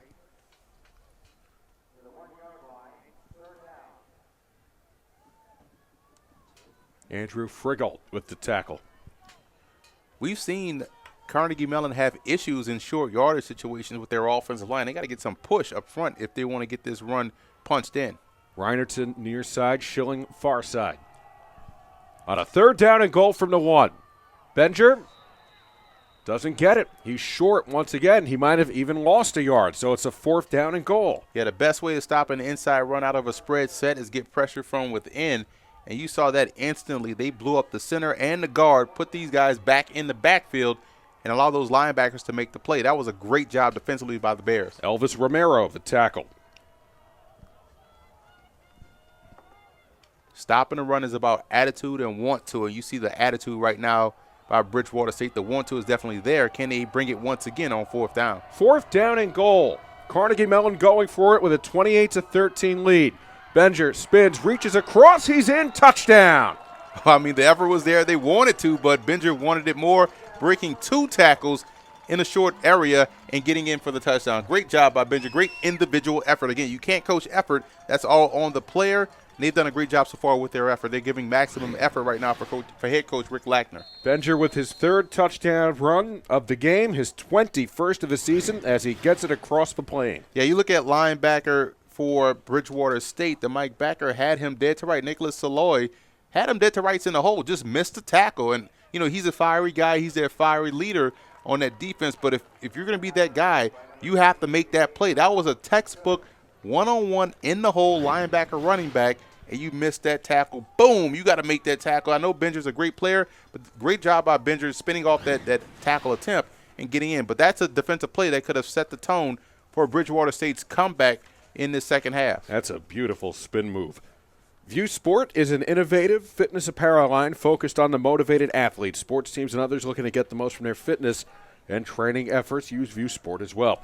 When an athlete exercises, the patent-pending View Sport sweat-activated technology reveals a design that is only apparent once sweat comes in contact with the fabric.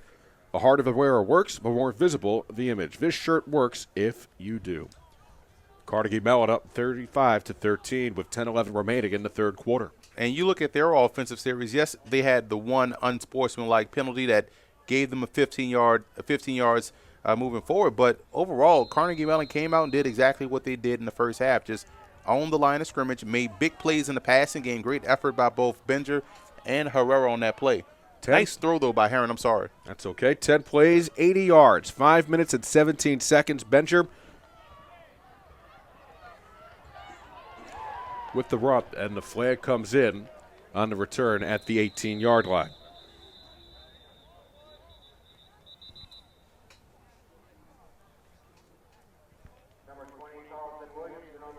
Williams with the return as we await the call from the referee, Brian Finn.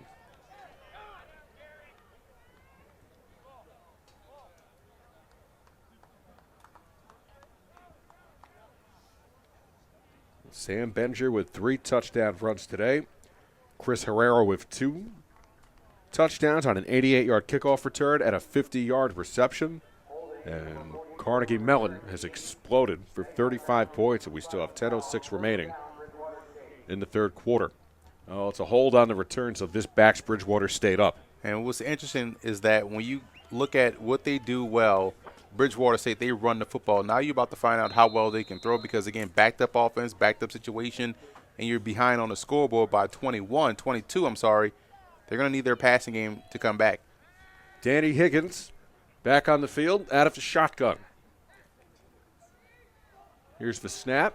Higgins, option, takes it himself. Hit from behind at the 20-yard line, up to the 22. You can feel that up here in the press box. A blistering hit. Nonetheless, a first down. Well, great job by Higgins holding on to the football right there. Those are usually the hits where you see that football come flying out of there. Great job taking that hit on. Viola near side left. McLaughlin lined up as a tailback. Higgins calling for the football. McLaughlin takes the handoff and throws. Viola down the left sideline, well out of his reach. Yeah, that play fooled no one. You look at the secondary back there. No one bit on the fake. Vince DeMarchi, who was burned earlier in the game by keeping his eyes in the backfield, did a great job that way, on that play, keeping his eyes on his luggage, watching the receiver the entire time, and was an incomplete pass as a result. 9.5 remaining here in the third. Bridgewater State down big. They trail by 22 points. Higgins takes the snap. Receivers running their routes. Viola makes the catch. He'll be dropped back for a loss. What's been impressive again is the adjustments made by Carnegie Mellon. We've seen earlier in the game, let's say DeMarch getting beat deep by Viola on a pass. Then you see here on a previous series, they got beat for a touchdown by a slip screen. They've corrected both issues and stopped both plays on this drive, the second drive of the half. Marcus Anthony the tackle. 4 receivers. Third down and 13 for Bridgewater State, trailing 35-13. Here's the pass, deep, intended for Viola, incomplete. Brings up fourth down. And Higgins got lit up pretty hard on that play. He's coming off as well. Well, one, because it's fourth down, but also because he got hit pretty hard.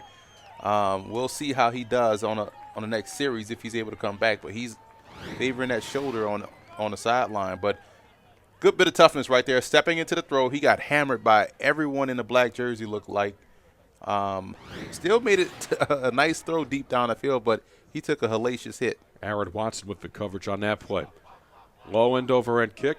It's fielded by Abdelmadi. Trying to snake through a couple of blocks. Abdelmadi inside the 40. to the 35-yard line, dropped at the 34. Nice return, a terrific field position for Carnegie Mellon with 8:39 remaining at a 22-point lead in the third quarter. And you see right there by Abdamati, the advantage of making moves when you are a punt returner as opposed to a kick returner. And that's the advantage right there. You got guys flying down at you from all different directions. You can easily make one miss. Now, on the kickoff return is a little bit more deliberate. You want to set up that lane and explode through it. But on a punt return, you have the luxury of making that many moves, and he did so for a great gain. 3 receivers near side right. The back is Benger with 3 touchdown runs in the game. Quick snap, screen pass into the flat, and the catch made. Reinertson hit hard at the 25-yard line, a 9-yard gain. A good gain on first down. What a way to open the drive if you're Carnegie Mellon and you're not laying just on this 22-point lead. You're trying to go for more. You're going for blood. Nice aggressive play call. Great blocking on the perimeter as well. You see right here, nice little bubble screen. Just a simple play for first down, but guys out there hustling. The receivers, again, with that effort on the blocking department, clearing the lane, getting big gains, getting the first down on that first down play. Well, they'll say he did get enough. First down and 10, Carnegie Mellon at the Bridgewater State 24. Benger had nothing up the middle, now has a lane towards the sideline, upended at the 15-yard line. That's a 9-yard gain. Yeah, really good tackle right there by Eric Ford, the cornerback, 5'11", 210 pounds, doing a great job getting Benger outside, taking his legs away from him, getting him on the ground. But a good run right here, bouncing outside. You see that speed and acceleration by Benger, who's having a phenomenal day so far. Herron under pressure, looking downfield, forced out of the pocket. A flag comes in. He runs. Herron out near the sideline, run out of bounds. Flag at the 29-yard line. Holding called on Carnegie Mellon. Yeah, good job by Herron trying to get out of dodge, but again, you can't hold right in front of the referee. They're going to call that every time. You see right there, once the tackle was beat, he tried to get his hands on him, try to help him out, but slight hold. I wouldn't say it's a bad hold like we saw before, but yet still one that you can't make in front of the referee.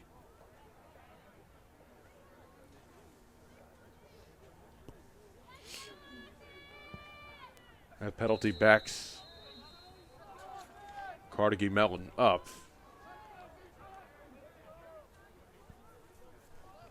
To the 25-yard line. Second down and 11. Snap, fumble, sliding to get it is Benger. Almost a turnover there. Herron might not have been completely ready. The snap came in a little fast too, but, however, Carnegie Mellon hangs on to the ball. When everything is going well for you, things like this happens in your favor. Good job by Benger being aware to just fall on the football and not try to pick it up. 6:54 remaining in the third quarter. Carnegie Mellon up big, 35-13. Benger 3 touchdown runs. Now has 21 touchdown runs on the season. Play clock approaching 10. Herron. Nice pass over the middle, incomplete. That was intended for Graham Schilling. Made a diving attempt in the end zone.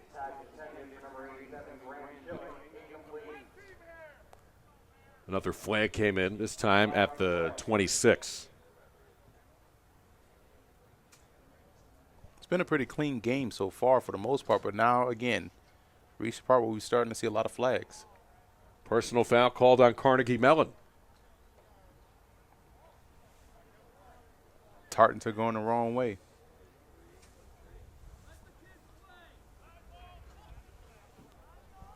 With 6:33 left to go. You hear the fans chatting, let the kids play. I mean, you can let the kids play, but you can't be aggressive with personal foul penalties. And that backs Carnegie Mellon up 15 yards. Puts them between the 41 and the 42. I must say, man, Carnegie Mellon's uniforms look real sharp. I like this combination, this color combination. Kind of similar to RPIs from last night. Herron under pressure, being chased, looking downfield, throws, low throw, and a flag comes in once again.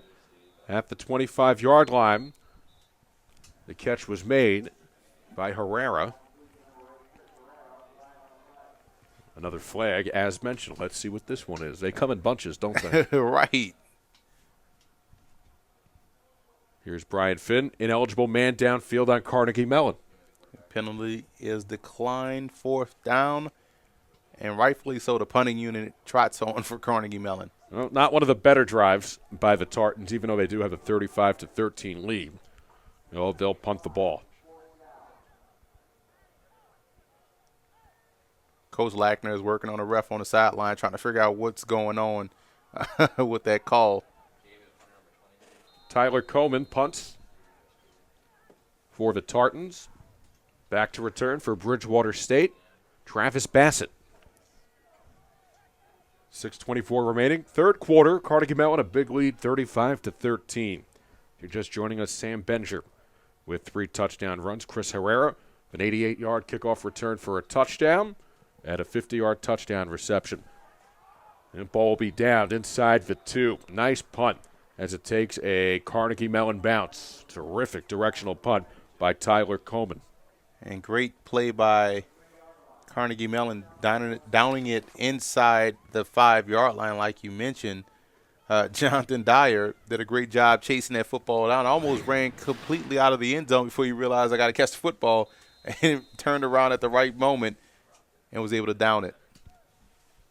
Bridgewater State still has time to get back into this game. It's not over yet, but they have to make some progress offensively.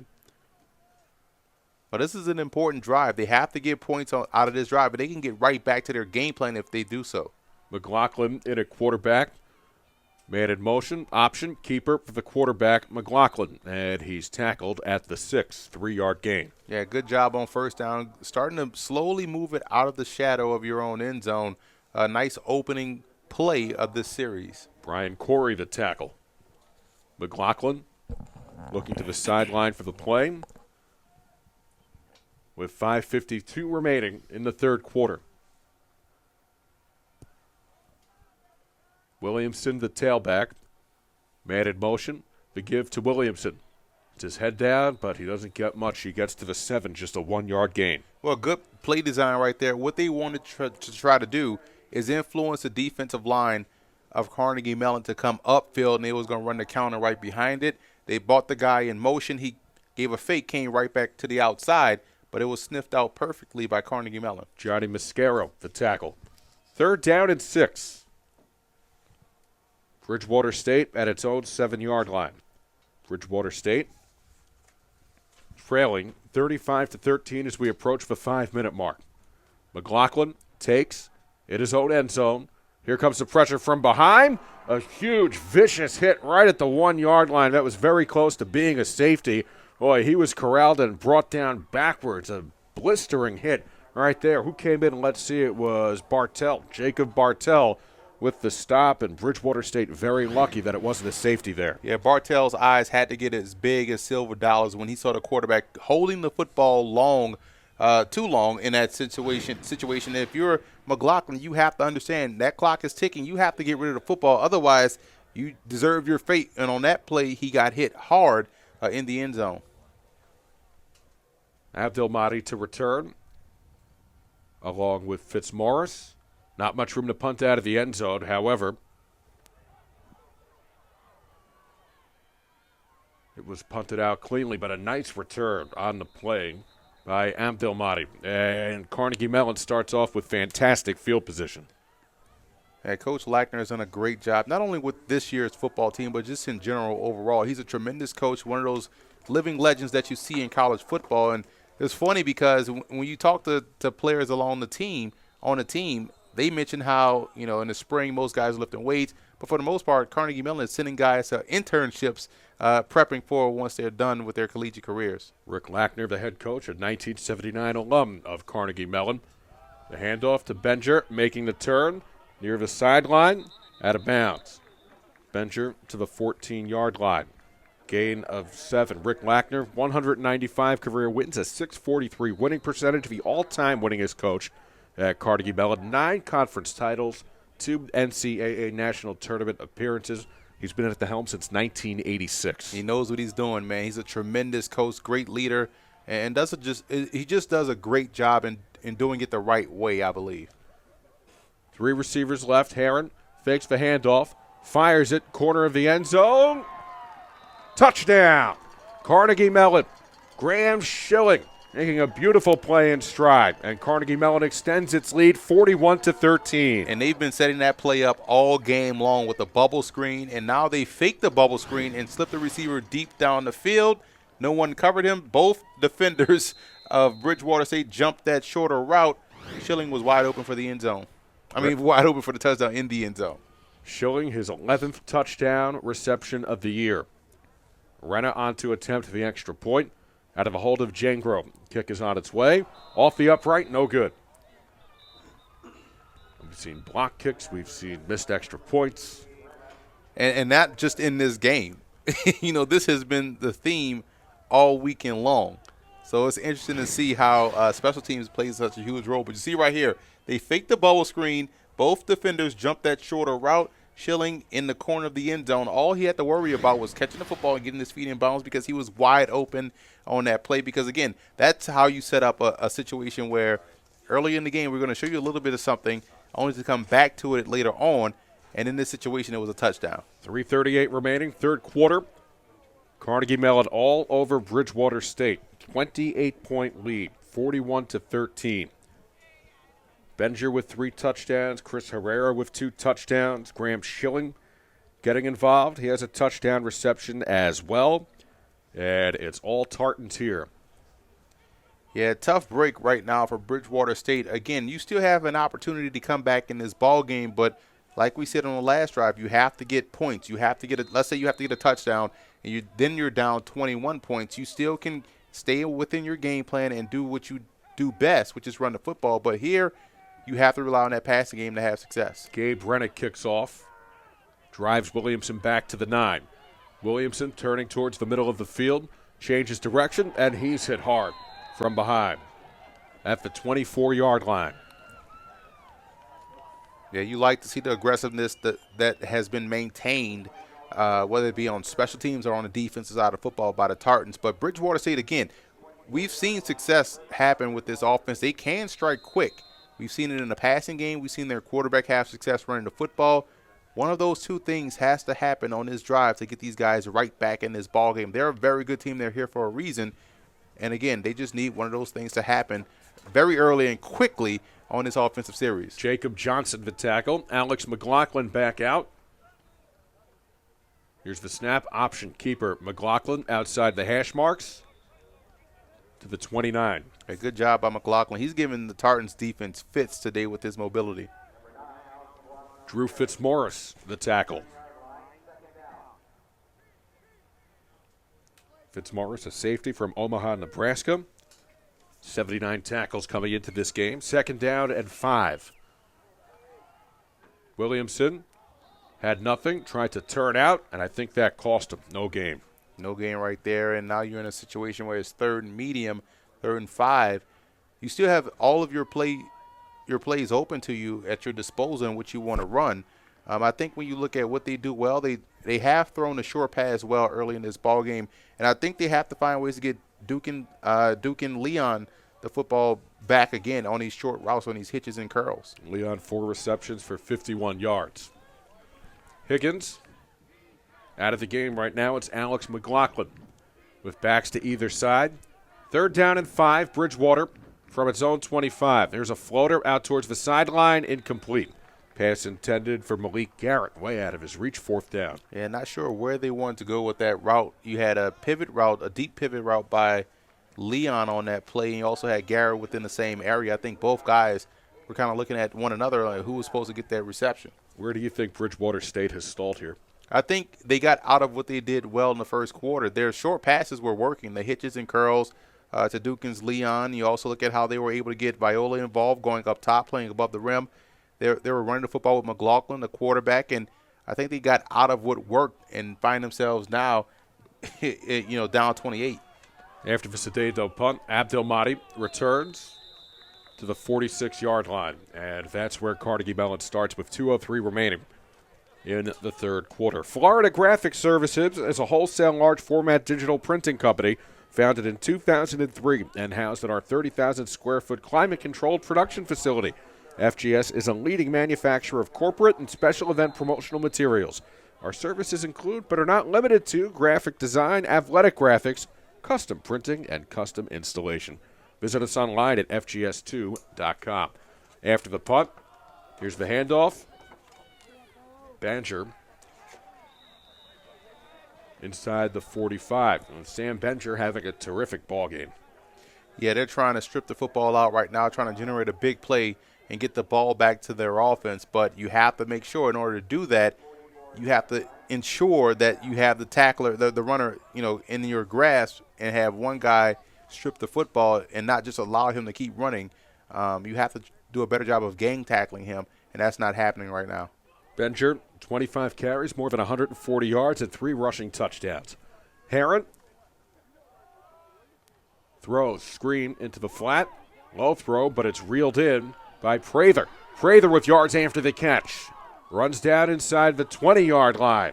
Did that bounce twice? Oh, it looked as if it bounced twice on the ground, but like I said last night, if you're going to drop a ball, you have to sell it like he caught it, and that was a great job by the receiver. I thought he dropped that. It looked as if it bounced twice. No, he caught it twice. He bobbled it. Great job right there by Prather. I saw what you saw. It looked very low, but went off his hands indeed. A 26-yard reception. Inside a minute remaining, third quarter. Heron takes the snap. Benger to the 15, 3 yards. Yeah, good job right now by that offensive line, just having their way with the defensive front of the Bears. But Bridgewater State starting to get a little chippy out there with each and every tackle. You may want to calm that aggressiveness a little bit right here on this series. You don't want to get a personal foul, 15-yard penalty in the situation. Well, this could be the last play of the quarter. 2nd down and 7. Game clock at 18, play clock at 12. Heron with Benger behind him. Here's the throw. Deep in the end zone. Falling back, unable to make the catch, was Graham Schilling. We'll have one more play, at least with 8 seconds left. I tell you what, though, I have been impressed by the arm strength of the senior Andrew Heron throwing the football. He's been attacking vertically all game long, and all those deep throws he's made have been accurate and on point, except this one. This was a little bit out of reach, but you love the effort going for the touchdown in the corner of the end zone. 3rd and 7 from the 15. Carnegie Mellon, 41, Bridgewater State, 13, with 8 seconds left to go in the third. Here in the Legacy Bowl. Heron out of the shotgun. Benger takes it. Pushes forward to the 12, 3-yard gain. Didn't get the first down, and that concludes matters in the third quarter.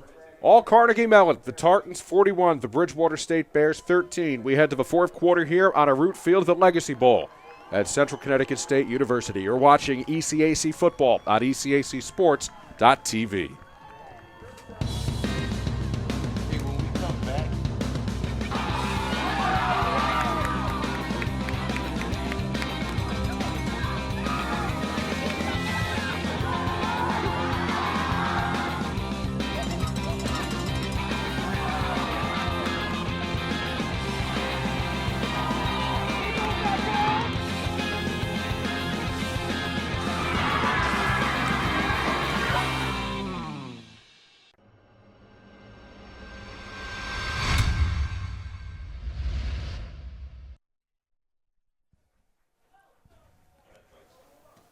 We start the fourth quarter. Carnegie Mellon 41, Bridgewater State 13. Seth Cantor, Emory Hunt with you.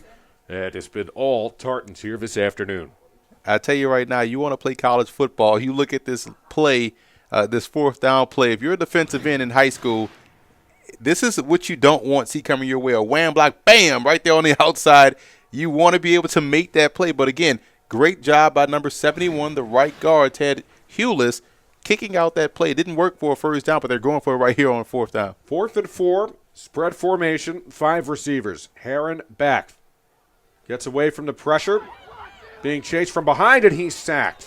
Well, this is a prideful Bridgewater State group, and Perhaps this defense takes it as an affront that Carnegie Mellon's going for it on a 4th down with a 41-13 lead early in the 4th quarter.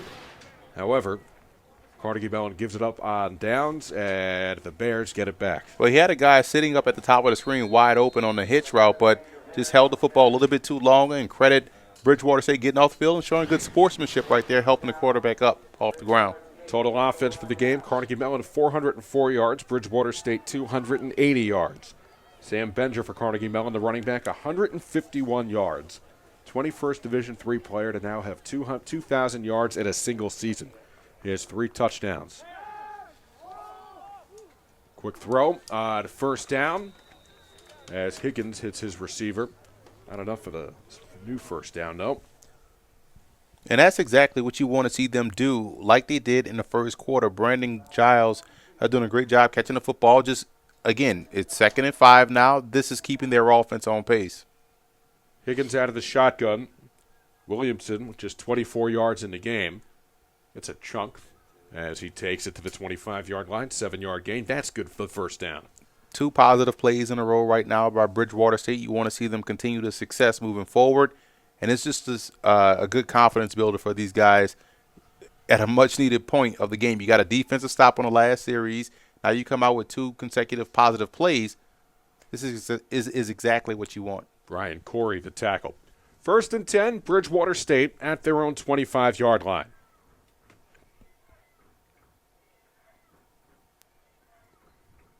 Play clock at 6. Higgins throws. It's caught by Travis Bassett up to the 39-yard line, 14 yards. Bassett paid the price on that play, got hit pretty hard by the defender, but you see what they're doing right now. This is what we saw early on in the game, which is why they were able to build an early lead, and you wonder where this went throughout the middle part of the football game, but good thing that they're getting back to it and they're having a lot of success. Higgins out of the shotgun on a 1st and 10 from the 39. Takes the snap, receivers running their routes. Higgins looks deep downfield, throws it, and it's batted away by Carnegie Mellon. He threw it into triple coverage. Nice deflection in the secondary. Drew Fitzmaurice batting it away, in addition to other defenders there too. I like the shot right there, and you like to see their running back, Malik Garrett, getting downfield on a reception. That was a heck of a play by him. He had a step on the defender, but underthrown pass ended up being incomplete. 2nd down and 10. Bridgewater State at its own 39, trailing 41-13. Play clock at 6. Higgins takes the snap. Fastball over the middle. It's caught into 1st down territory. Is Brandon Giles, a sophomore wide receiver. Textbook play right there, and that's exactly what you want to see from Bridgewater State. Tons of time in the pocket. Credit that offensive line, giving him the protection to find the open guy over the middle of the field. Mascara with the tackle. 1st and 10, Bridgewater State trailing by 28 points. Just over 2 minutes gone by, 4th quarter. 5 receivers, empty backfield. Higgins takes the snap, pocket collapsing. Throws it deep and complete. Intended for the wide receiver, Malik Garrett. A running back who lined up as a wide receiver, so it's 2nd down. Well, they like something with Malik Garrett matched up versus the linebacker here, and that's 2 plays in a row. They try to get him down the seam. He has a step or 2 on the defender. I wouldn't be surprised to see them come back to that later on, maybe in this drive or even in the quarter. They just put him out wide in the slot and just allow him to run that circle route down the middle of the field. He had the linebacker beat. Right now, Kyle Britton is having a problem staying with him step for step. 2nd down and 10. Higgins out of the shotgun. Takes the snap.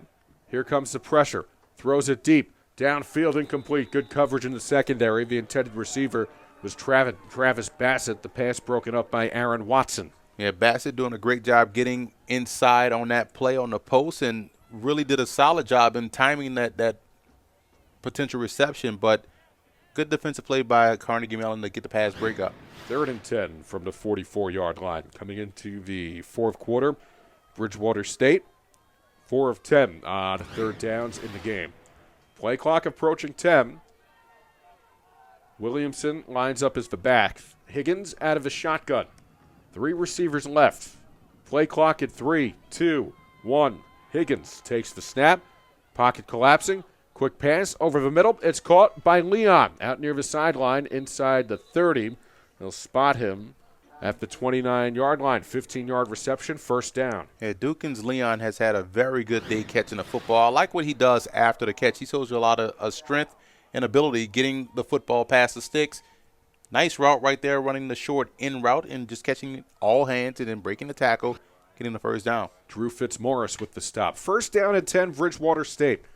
12-13 remaining, fourth quarter. They trail by 28 points. Higgins with Williamson next to him. Higgins to throw. Lollipop out near the sideline, incomplete. Intended for Brandon Giles. Good drive right here by Bridgewater State. Working a short to intermediate passing game. They took a couple of timely shots deep down the field. They haven't run on this drive, but their passing game is working like we said before. It has worked like this in the first quarter. Samer Abdelmadi with the coverage. Second and 10 from the 29. Same formation we just saw, -1 receiver. Higgins takes a low snap, picks it up off the ground, backpedaling. Here comes the pressure, fires it out. Leon reels it in inside the 10-yard line, and he's down right near the 5. Dukins Leon out of bounds at the 7-yard line, a 22-yard reception, first down. I really like what I'm watching right now from Dukins Leon, running perfect routes. And when you're a guy like Leon's that plays in the slot, plays on the outside, how well you run routes ultimately determine how well you can get open on a consistent basis. Perfect corner route right there, all hands, bringing it in for the big reception. Higgins takes the snap, running around the edge. It was McLaughlin, hard hit, tackled at the 4. McLaughlin's going to sleep well tonight, I tell you that. He's getting lit up like Christmas on these run plays, and credit to his toughness though. But these are some hellacious shots he's taking. It's actually Travis Bassett, excuse me, my mistake. With 11:15 remaining here in the fourth quarter, Bridgewater State driving. They trail 41-13. Now McLaughlin lines up as a tailback. Bassett in motion. Here's the handoff. It goes to McLaughlin this time. And he stopped at the 3. There's a 1-yard gain, third down and goal. Yeah, defensive linemen take it personal when you try to run the football in from the 5-yard line going into the end zone, and how well you can get off blocks, how well you can stop the run, how well can you shut this offense down this close to the goal line is key, and these guys take this challenge personal. Alex Danis the tackle. McLaughlin will line up as a back once again. Higgins out of the shotgun on a third and goal from the 3. 2 receivers left, 1 right. The receiver lined up tight right is Bassett. Now he's in motion to the left. Play clock at 5. Higgins chased out of the pocket, off the back foot. All he can do is throw it out of the end zone, incomplete, fourth and goal. I like the route combination. They tried to run right there. They tried to slip the slot receiver out on an out route with 2 outside receivers going in on slants. Carnegie Mellon sniffed it out perfectly, which is why you saw Higgins with nowhere to throw the football, had to scramble around, try to find someone to get open. Great coverage on this third down play by the Tartans. 10:19 left. Bridgewater State down by 28 points. They got to go for the touchdown here. Play clock at 10. Higgins out of the shotgun on a fourth and goal. McLaughlin, the tailback. Viola, the tight end. McLaughlin takes the handoff. He's going to throw to the quarterback. How about that? Reaching for it was Danny Higgins, incomplete. Here's some trickery of the quarterback. Hands it off to the backup quarterback and in. Danny Higgins, the quarterback, makes a diving attempt in the end zone, but he's unable to make the play. Great play. You probably wanted to save that one when you're, let's say, inside the 30 where you have a little bit more room, because right now the fence is undefeated, knocking down 2 guys on the back end. But good throw, good setup. He had the play, but boom, right there, run into – you don't want to put your quarterback in that situation, but if that play would have happened maybe the 30-yard line going in, it would have been a touchdown. But you do love the effort of still diving for the football, knowing that fence is not going to move at all and helping you out. No, there's not much clearance back there at all. At all. No more than about 7 yards. Herron out of his shotgun. Here's the handoff. Benger. That'll give the offense some room to maneuver as he takes it out to the 9, a 6-yard gain. And you see how much speed affects you downhill.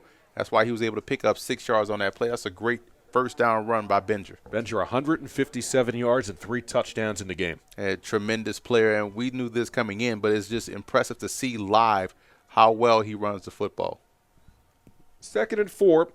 Tartans with a 41-13 lead over the Bears in the Legacy Bowl, closing in on the victory. Herron fires out to the sideline, incomplete. Looked like miscommunication on the route. It was intended for Graham Schilling.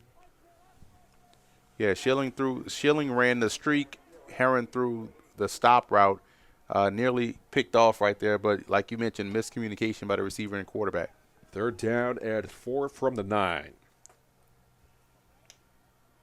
Carnegie Mellon 5 of 10 on 3rd downs. I like how you haven't seen Bridgewater State give up defensively. They are still aggressive as they were in the opening quarter. Herron takes the snap. It's Benger. Benger has a 1st down and more outside the 20, reaching for the 25, and he stopped right there. And you saw Schilling slap his hands like, oh, man, I missed that block. That play had the potential to go for a long gain if Schilling is able to decide which way he wants to block him in, or block him out. And I could tell you as a former runner, when you see the receiver blocking, you're just trying to figure out which way he's going to push the defender, and he was trying to figure out, okay, you're going to push him out or in. Great job by the cornerback making that block difficult for the play. Eric Ford, once again, doing a great job tackling in the open field. Herron fires a bullet out to the sideline. Graham Schilling rears it. And how about Benger? 173 yards on the ground today. Yeah, he's probably gonna top 200 yards in this contest as we get close to the middle part of the 4th quarter. Just a tremendous display of speed, agility, footwork, and again, it doesn't matter where you play. Your skills will translate, and you see a lot of plus-level traits coming from the 5'8", 185-pound tailback. Benger behind the quarterback, Herron. 3 receivers near side. Now a man in motion towards the right. Benger runs. A little sweep to the outside, and he stopped. Let's see where they mark him. 33 or the 34. He needed to reach for 34. They'll say he was down at the 33. He's a yard short. And when you look at a guy like Benger, he gives you the same type of problems that a guy like a Darren Sproles or maybe a Danny Woodhead will give you as a back, because you can't see these guys and they change direction so quickly and they're always moving forward. You never see these guys just get stopped for a loss. Inside the 8-minute mark here in the 4th quarter. Herron floats one. Schilling running deep, and it's batted away. Nice play out of the secondary. Coming in to knock it down for Bridgewater State was Eric Ford, a senior defensive back. Yeah, we called his name a lot in this broadcast because he's played some great football, whether it be versus the run, making a stop on Benger in the open field, but right here, getting his hand in between the ball and the receiver and knocking it away at the last possible second. How about this? 4th down and 1. In their own territory, Carnegie Mellon's going for it. Benger pushing forward. It's going to depend on the spot.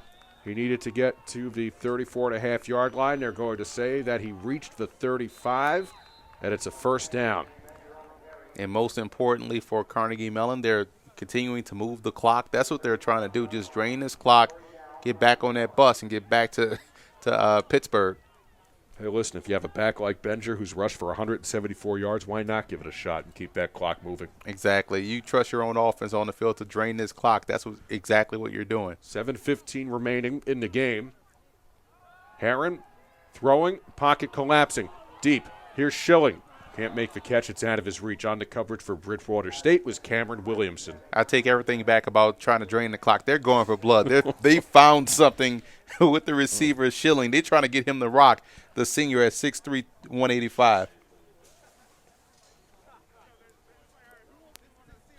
7:05 remaining in the 4th quarter. 2nd down and 10. Tartans at their own 35-yard line, closing in on a Legacy Bowl victory, barring a miraculous Bridgewater State comeback.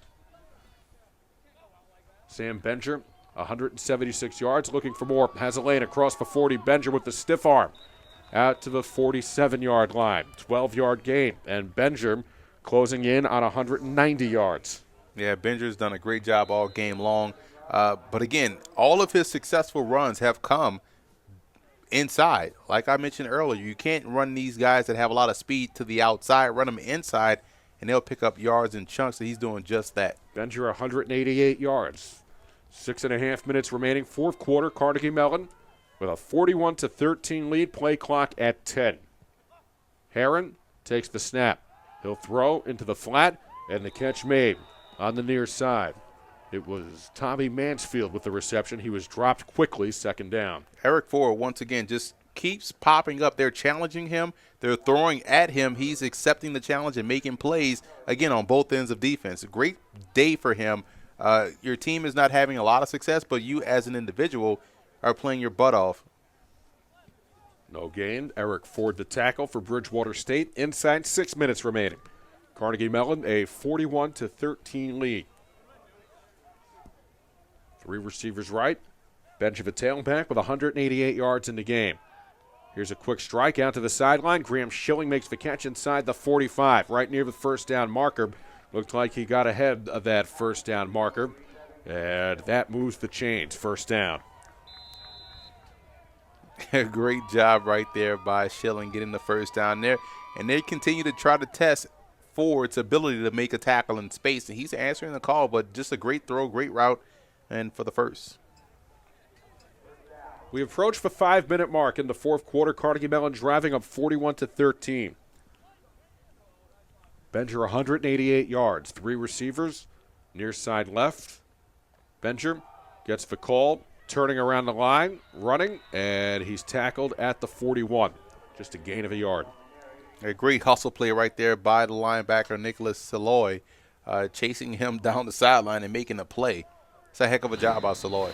See right here on the replay, they try to bounce it outside, but Saloy was able to chase him down laterally and just stay parallel to the line of scrimmage and get him on the ground. Clock starts. No rush here for the Tartans. They'll bring Rory Hubbard into the game and Sam Benger coming out. We'll see if that's it for him. Just shy of 200 yards, gets a pat on the head from his head coach, Rich Lackner. 2nd and 10. Hubbard sneaking through inside the 40-yard line. Gain of 2. Yeah, fans showing a lot of respect to Benger and what he was able to do today, and just for the rest of the season, throughout the rest of the season, those 2,000 yards, it's standing ovation right there, just showing their appreciation. He's only a sophomore. He won the President's Athletic Conference Player of the Year award. 2,000 yards, I keep stressing that, is very hard to do for a tailback at any level, and to be able to, when teams know you're getting the football, that's very impressive. Inside 4 minutes remaining, 3rd down at 8. Herron throwing on 3rd down. Wide open, the catch made at the 25-yard line.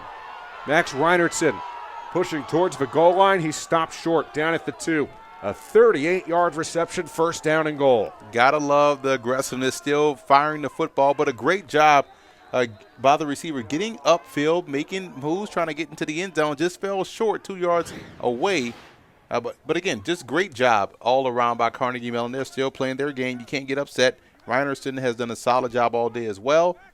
Rewarded with a nice play. Nearly got into the end zone. 3:12 left in the game. Carnegie Mellon on top, 41-13.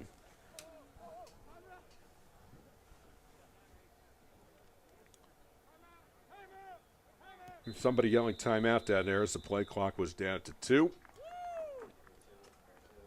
Carnegie Mellon calls for time. They have 2 left. Yeah, Bridgewater State is – yeah, I mean, you just wonder how much they just don't want this team to get in the end zone again. And I just want to get this out there. I don't want to say that they're running up the score. There's no such thing as running up the score. As long as you have 11 able-bodied human beings out there on defense, your job is to stop them. So I commend Carnegie Mellon for running their offense and not just running the football to run the game out. Just, you're throwing the football, you're playing your game, and it's just up to Bridgewater State to make a stop. So they can't get upset that they're still throwing the football this late in the ball game, up by 28 points. You, as a defense, just have to stop them. Carnegie Mellon, 497 yards of total offense this afternoon. I would say that's a lot, right? Closing in at 500. I don't know if they're going to get it, though. 497, they're 2 yards out. If they don't get the ball back, it looks like the best they could do is 499. That's still not a bad day, though. And not at all. Not at all. You see a lot of substitutions being brought in right now by Carnegie Mellon, getting these seniors an opportunity to get some reps. They've hit 500 yards of total offense or more 6 times this season. They go to Benger, and he's in for his 4th touchdown run of the game. Sam Benger makes it a 47-13 Carnegie Mellon lead with 2:53 remaining. Dominating performance at every level by Carnegie Mellon. Offense, defense, special teams. Good kick-out block right there by the offensive lineman, number 58, W. Tyler Reed. I've been waiting to say his name all game long, but impressive kick-out block there, which cleared the lane for Benger to run in. I'm sorry, I've been wanting to say that as well. It looks like that, but that's what they call him. They have the 5'8", 185-pound running back as a little banger going inside, but Benger does a great job getting inside the painted area for the touchdown. Gabe Redis slammed the extra point through, and Carnegie Mellon all over Bridgewater State, 48-13 en route to the Legacy Bowl victory. The Classic Turf team specializes in the design and construction of sports facilities, including tennis courts, basketball courts, and running tracks. Classic Turf Company was the first to introduce post-tension concrete technology to the sports industry in New England and has pioneered its use in tennis and basketball court construction. Please visit them online for more information at classicturf.org. 48-13, Carnegie Mellon with the lead. Now, Carnegie Mellon's in a unique situation with regard to the conference or conferences that they play in. They're an affiliate member in football of the President's Athletic Conference, which gets an automatic qualifier to the National NCAA tournament. But at all the other sports, they're part of the University Athletic Association, and they still play at a University Athletic Association championship at the end of the season. The difference being that's only a 4-team football league, and they don't get an automatic qualifier. So you have the unique situation where a team is actually a part of 2 leagues, so to speak. And they're pretty good in both of them, quite honestly. This is a very good football team, and they're a young football team. They're going to lose some guys up front, but overall, I think this team will be back in the mix next year. A lot of receivers are graduating as well. They won the UAA championship. Williamson, the nice run outside the 20, out to the 25-yard line. The ball was loose. The officials come in. And a quick signal from Brian Finn saying Bridgewater State ball with 2:42 left. But when you look at Bridgewater State, just coming into this ball game, a lot of offense, a lot of points.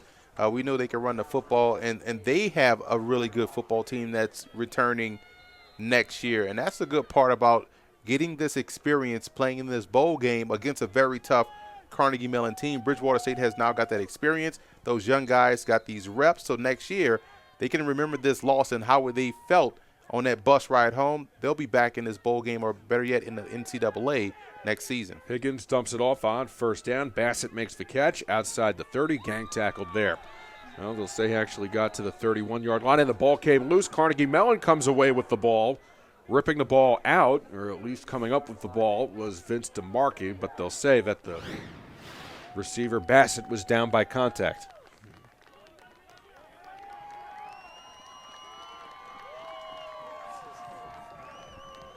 Oh, it's a 2nd down and 3. I guess they blew the play dead. That's what it was.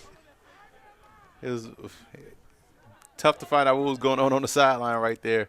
Garrett running outside the edge. Run out at the 32, no gain. 3rd down and short. Looks as if they made a substitution, taking out the senior linebacker Nico Cosma from Connellsville, Pennsylvania, playing his last game of college football for Carnegie Mellon. 1:58 left. There's one more game remaining after this one. Fitchburg State and Alfred University coming up at 5 o'clock. We'll be here for that. Another good matchup, man. Looking forward to it. 1:58 remaining, 3rd down and 3. Higgins with a deep drop, throws it out near side, reeled in by Leon, and he's tackled at the 32. He got to the 33. Nonetheless, it's only a yard gain. He's short. Now it's a 4th down and 1 for Bridgewater State in their own territory. Leon has some tremendous hands. I've been very impressed with how well he catches the football with his hands, and he's a junior. He's coming back. Like I said, he's one of those pieces to the puzzle that could get Bridgewater State into the playoffs next year. 4th down and 2 from the 34-yard line. Bridgewater State trailing 48-13. Spread formation, empty backfield. Man in motion. Higgins, the quarterback, takes him himself. Ball came loose again. He didn't get the first down. He was stuffed at the 39. Carnegie Mellon says they have the ball, and the Tartans do get it. So, add insult to injury right there. The Bears unable to convert the fourth down, and then the fumble goes to the Tartans, and that should end your game with 1:41 left to go. Yeah, and you see a lot of the substitutions right here coming in for Carnegie Mellon, one in which is Benjamin Almack, the guy I talked about earlier. Met his dad in the hotel last night and talked well about this program and how he's excited about, these guys getting an opportunity to play, and great chance for him as a freshman, his son Benjamin Almack, getting in the ball game at the center spot, number 62, out of Westfield, Indiana, St. Theodore Guerin High School. Heron's still in the game. Here's the snap, the handoff. Benger is out of the game. Give to the new running back at the 30-yard line. Yeah, Benger came off that last series. They calling timeout and bringing out some of the seniors to a standing ovation by the crowd. This is what college football is all about. These guys, a lot of these guys will go off into corporate America. This will be the last time they'll put on football equipment. And it's just great to see, these guys having an opportunity to play college football and just doing right by their parents and the coaches and, winning a bowl game, going out on top. But to finish my point, Benger came off on the sideline the last series and was quickly handed an ice bag that he put on his hip on that touchdown, was able to get hit pretty soundly. So we won't see him get 200 yards rushing, I don't believe. I think he's close, but we won't see him probably get back in this ball game. New quarterback. And, Emory, you made the point before about Carnegie Mellon running its offense, and it's up to Bridgewater State to stop them. I agree with that as the handoff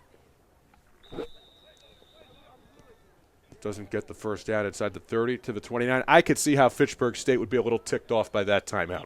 Yeah, I mean, but they have to also understand that we see the dump right there by Coach. He got dunked, Coach Lackner, and that was the perfect dunk right there because, again, he wasn't suspecting it. They got all of the water out of the bucket.